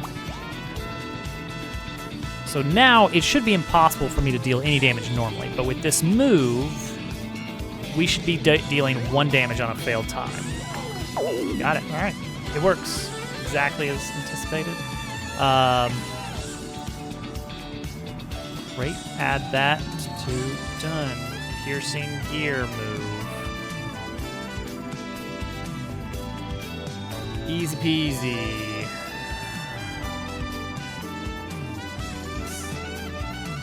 Bump up the price a little bit. Yep. Cool. Strong start. Start with +1 power. Easy peasy lemon squeezy. See, that sounds like an easy one to do, doesn't it? Just when a battle starts, you get +1 strength.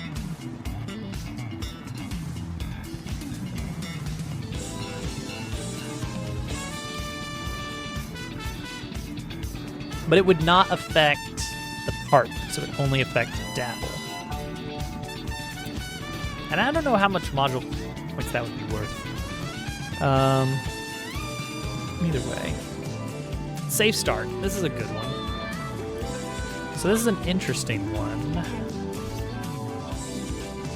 How do I determine if this is active?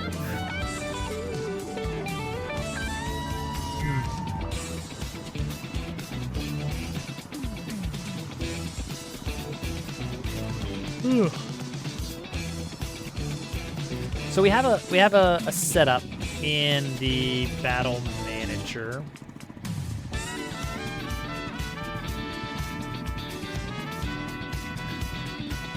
Let's see here. Yeah, jump strike.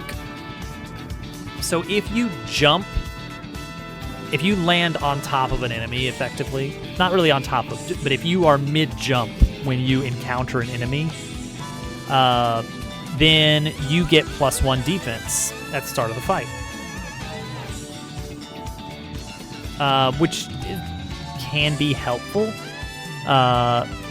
Alternatively, if you do a gear spin into an enemy, you get a free attack on them.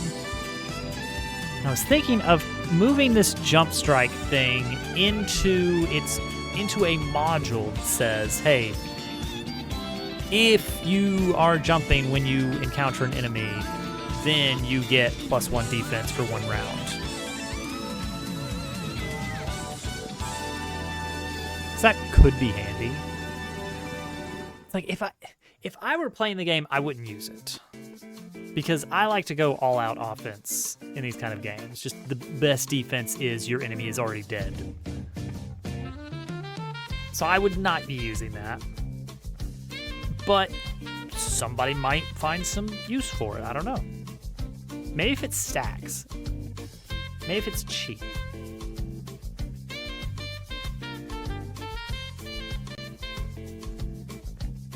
Part of it is that it's so easy to land the gear spin, then why would you ever try to jump on an enemy?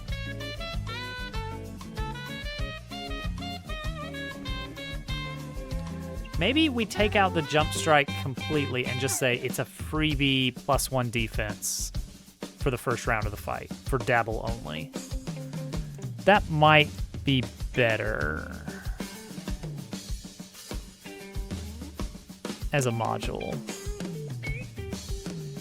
So for something that changes... Yeah, it's got to go in stats, doesn't it? Starting defense. Player starting defense.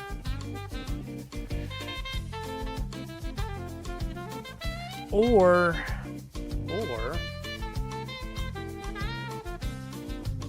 No, you can't...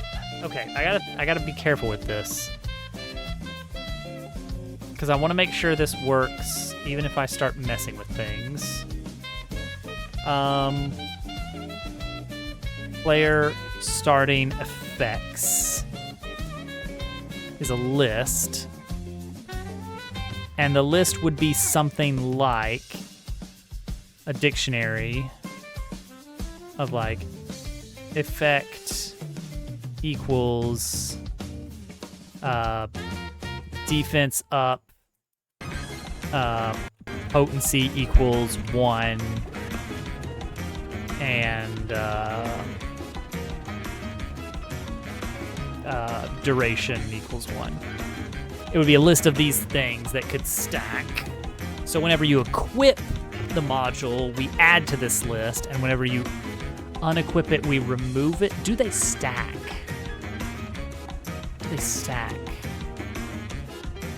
How do they stack?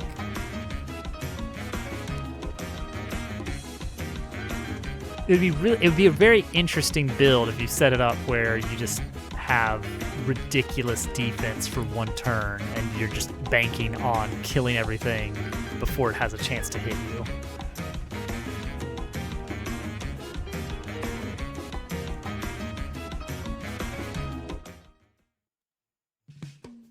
I'm not sure. I'm gonna leave this commented out for now.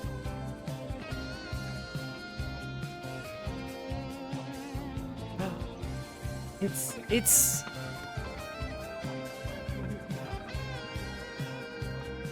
Hovercat. Surprise. He's here for Hovercat Sundays after all.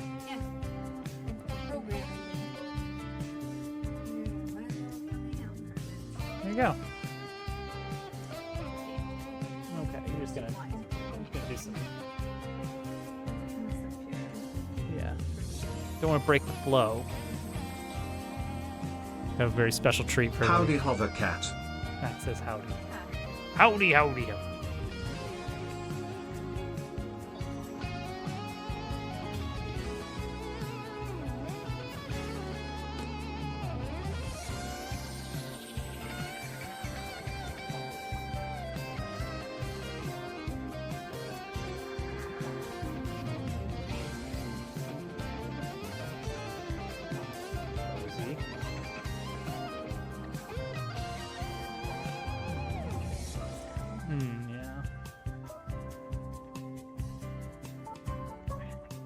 I think for these types of things, it's just a do you have the module or not? What are you knitting?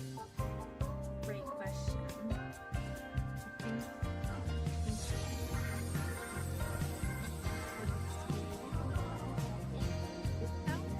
Rosie is under the desk.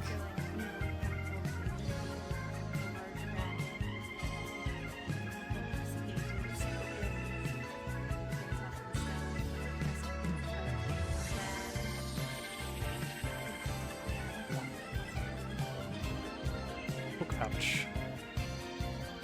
Oh yeah, it's a book pouch. Here, I'm gonna scoot this microphone real close, like to you.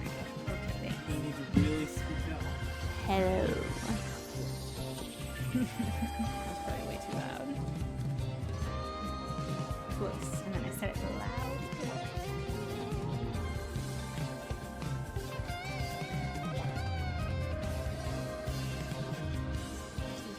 Again.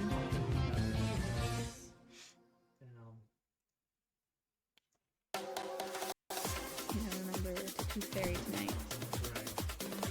I did. I know where it is. It's not lost.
Hi, Willow.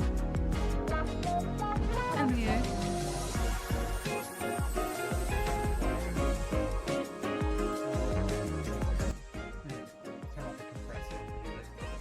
That might help. I mean, really the problem is that nobody's talking directly into the mic. That's the real problem I here. just need to be right here. You gotta be right here, but also project like you're talking normally. What? Am I not talking normally? Yeah, you're talking quietly. I guess so. I feel like I have to because she's asleep. I guess. Even though, like, I know she can't hear me from her room and everything, but I just feel weird talking really loud when somebody in the house is sleeping.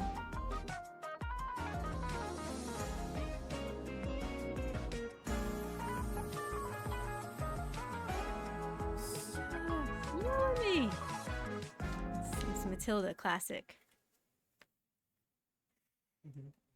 Yeah. I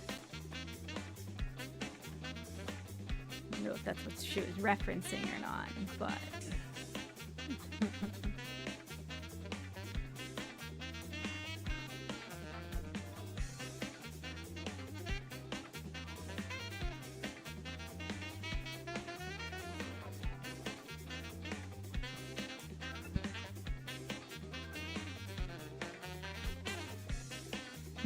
maybe a wireless lapel mic. That sure would be fancy. And just have it on me at all times in evenings, even if I'm not over here. Just in case anybody really needs to hear what I'm saying.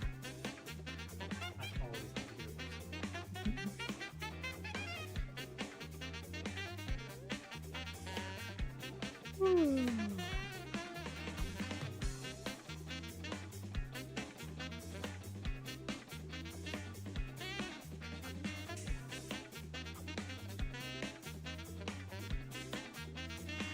I also just feel self-conscious talking on camera.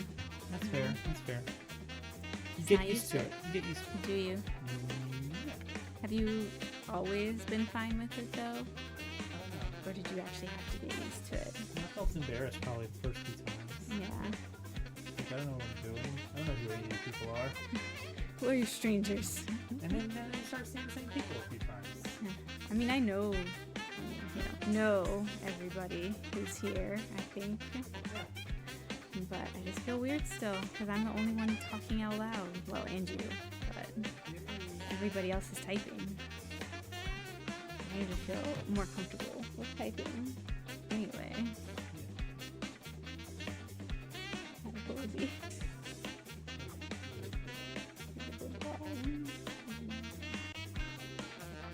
People went all over. She had a small accident today.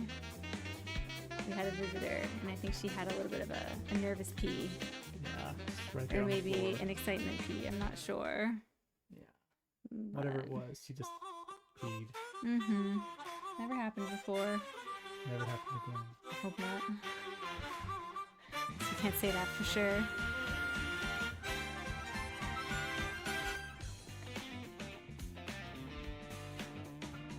That was... Oh, she's back up. Notice the movement. The ears all flop.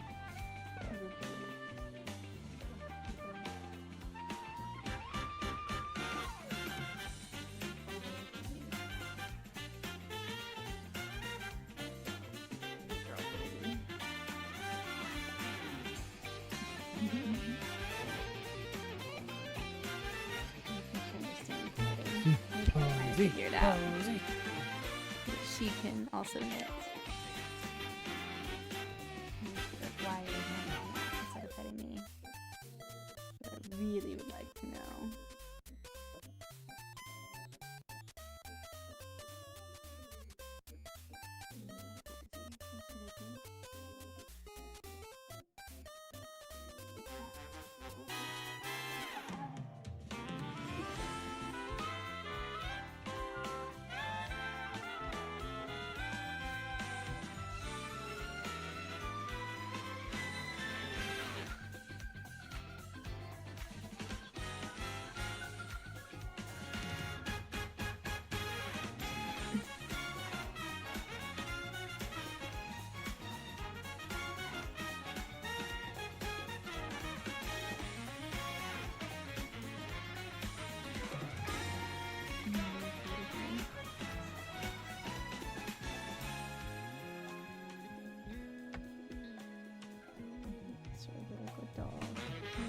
So hard.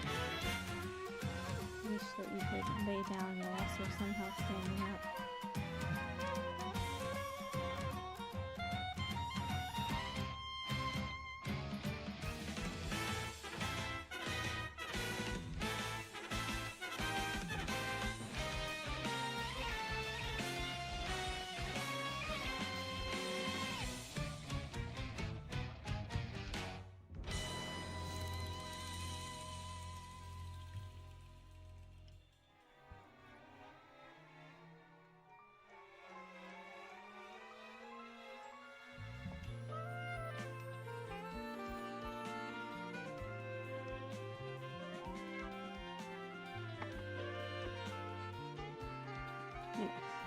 To avoid a close-up. Personal information.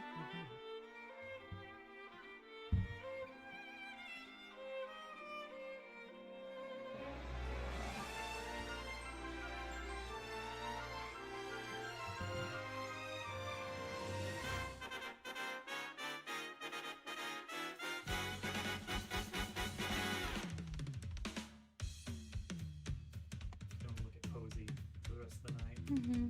That's the stream.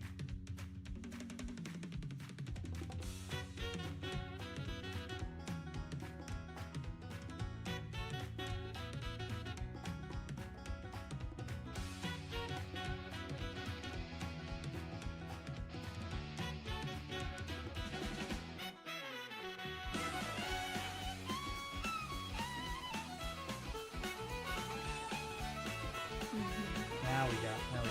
Oh, I told you. here she goes. I know.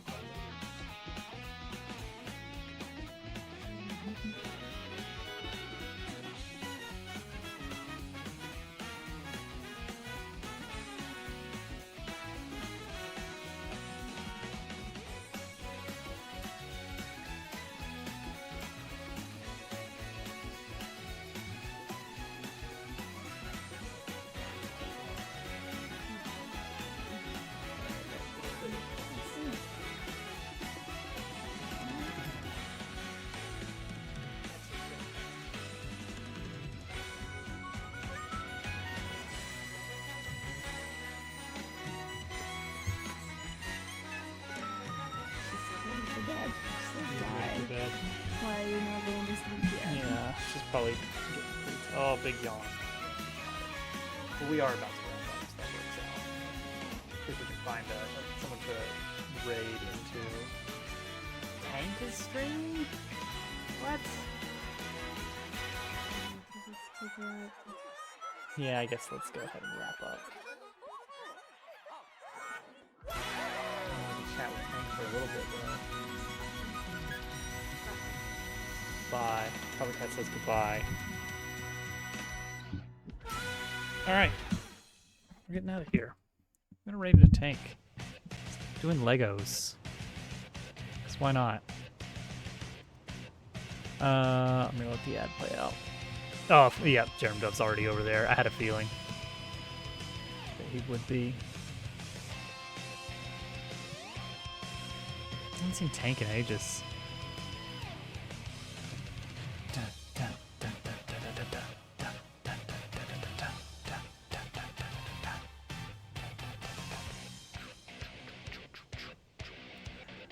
Well, we got some stuff done tonight. That's good.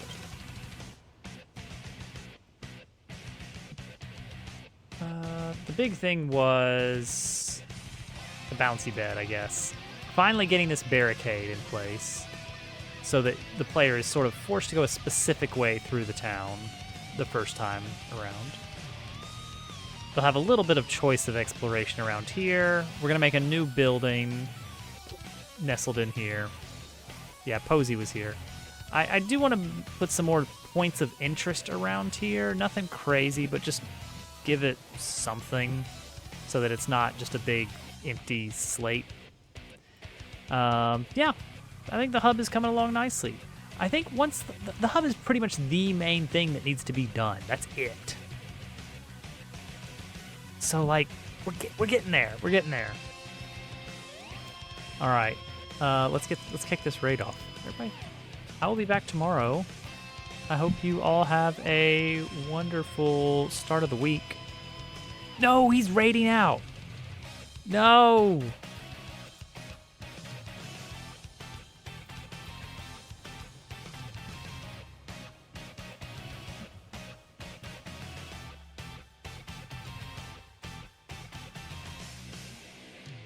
Dang it, Tank.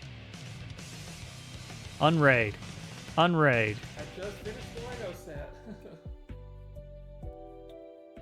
Alright, y'all. There he goes. All right. Well, let's head over to Epic then. That was... I've never really caught one of Tank's streams. Well, not in a long, long time. So, just thought that would be a good opportunity to catch up with him. All right. Well, let's go hang out with Photon then. That's the new plan. There we go. Fine. Everything's fine. We accomplished things tonight, and we will accomplish more things tomorrow. It's gonna be good. It's gonna be good. I would really, really, really like to get the a playable demo out for the internal testing team this week. I don't know if it'll happen, but fingers crossed. Have a good night, everybody. I will see you next time. This camera's too low now. I'm getting my head cut off. There we go. That's probably fine. Bye, everybody. Bye.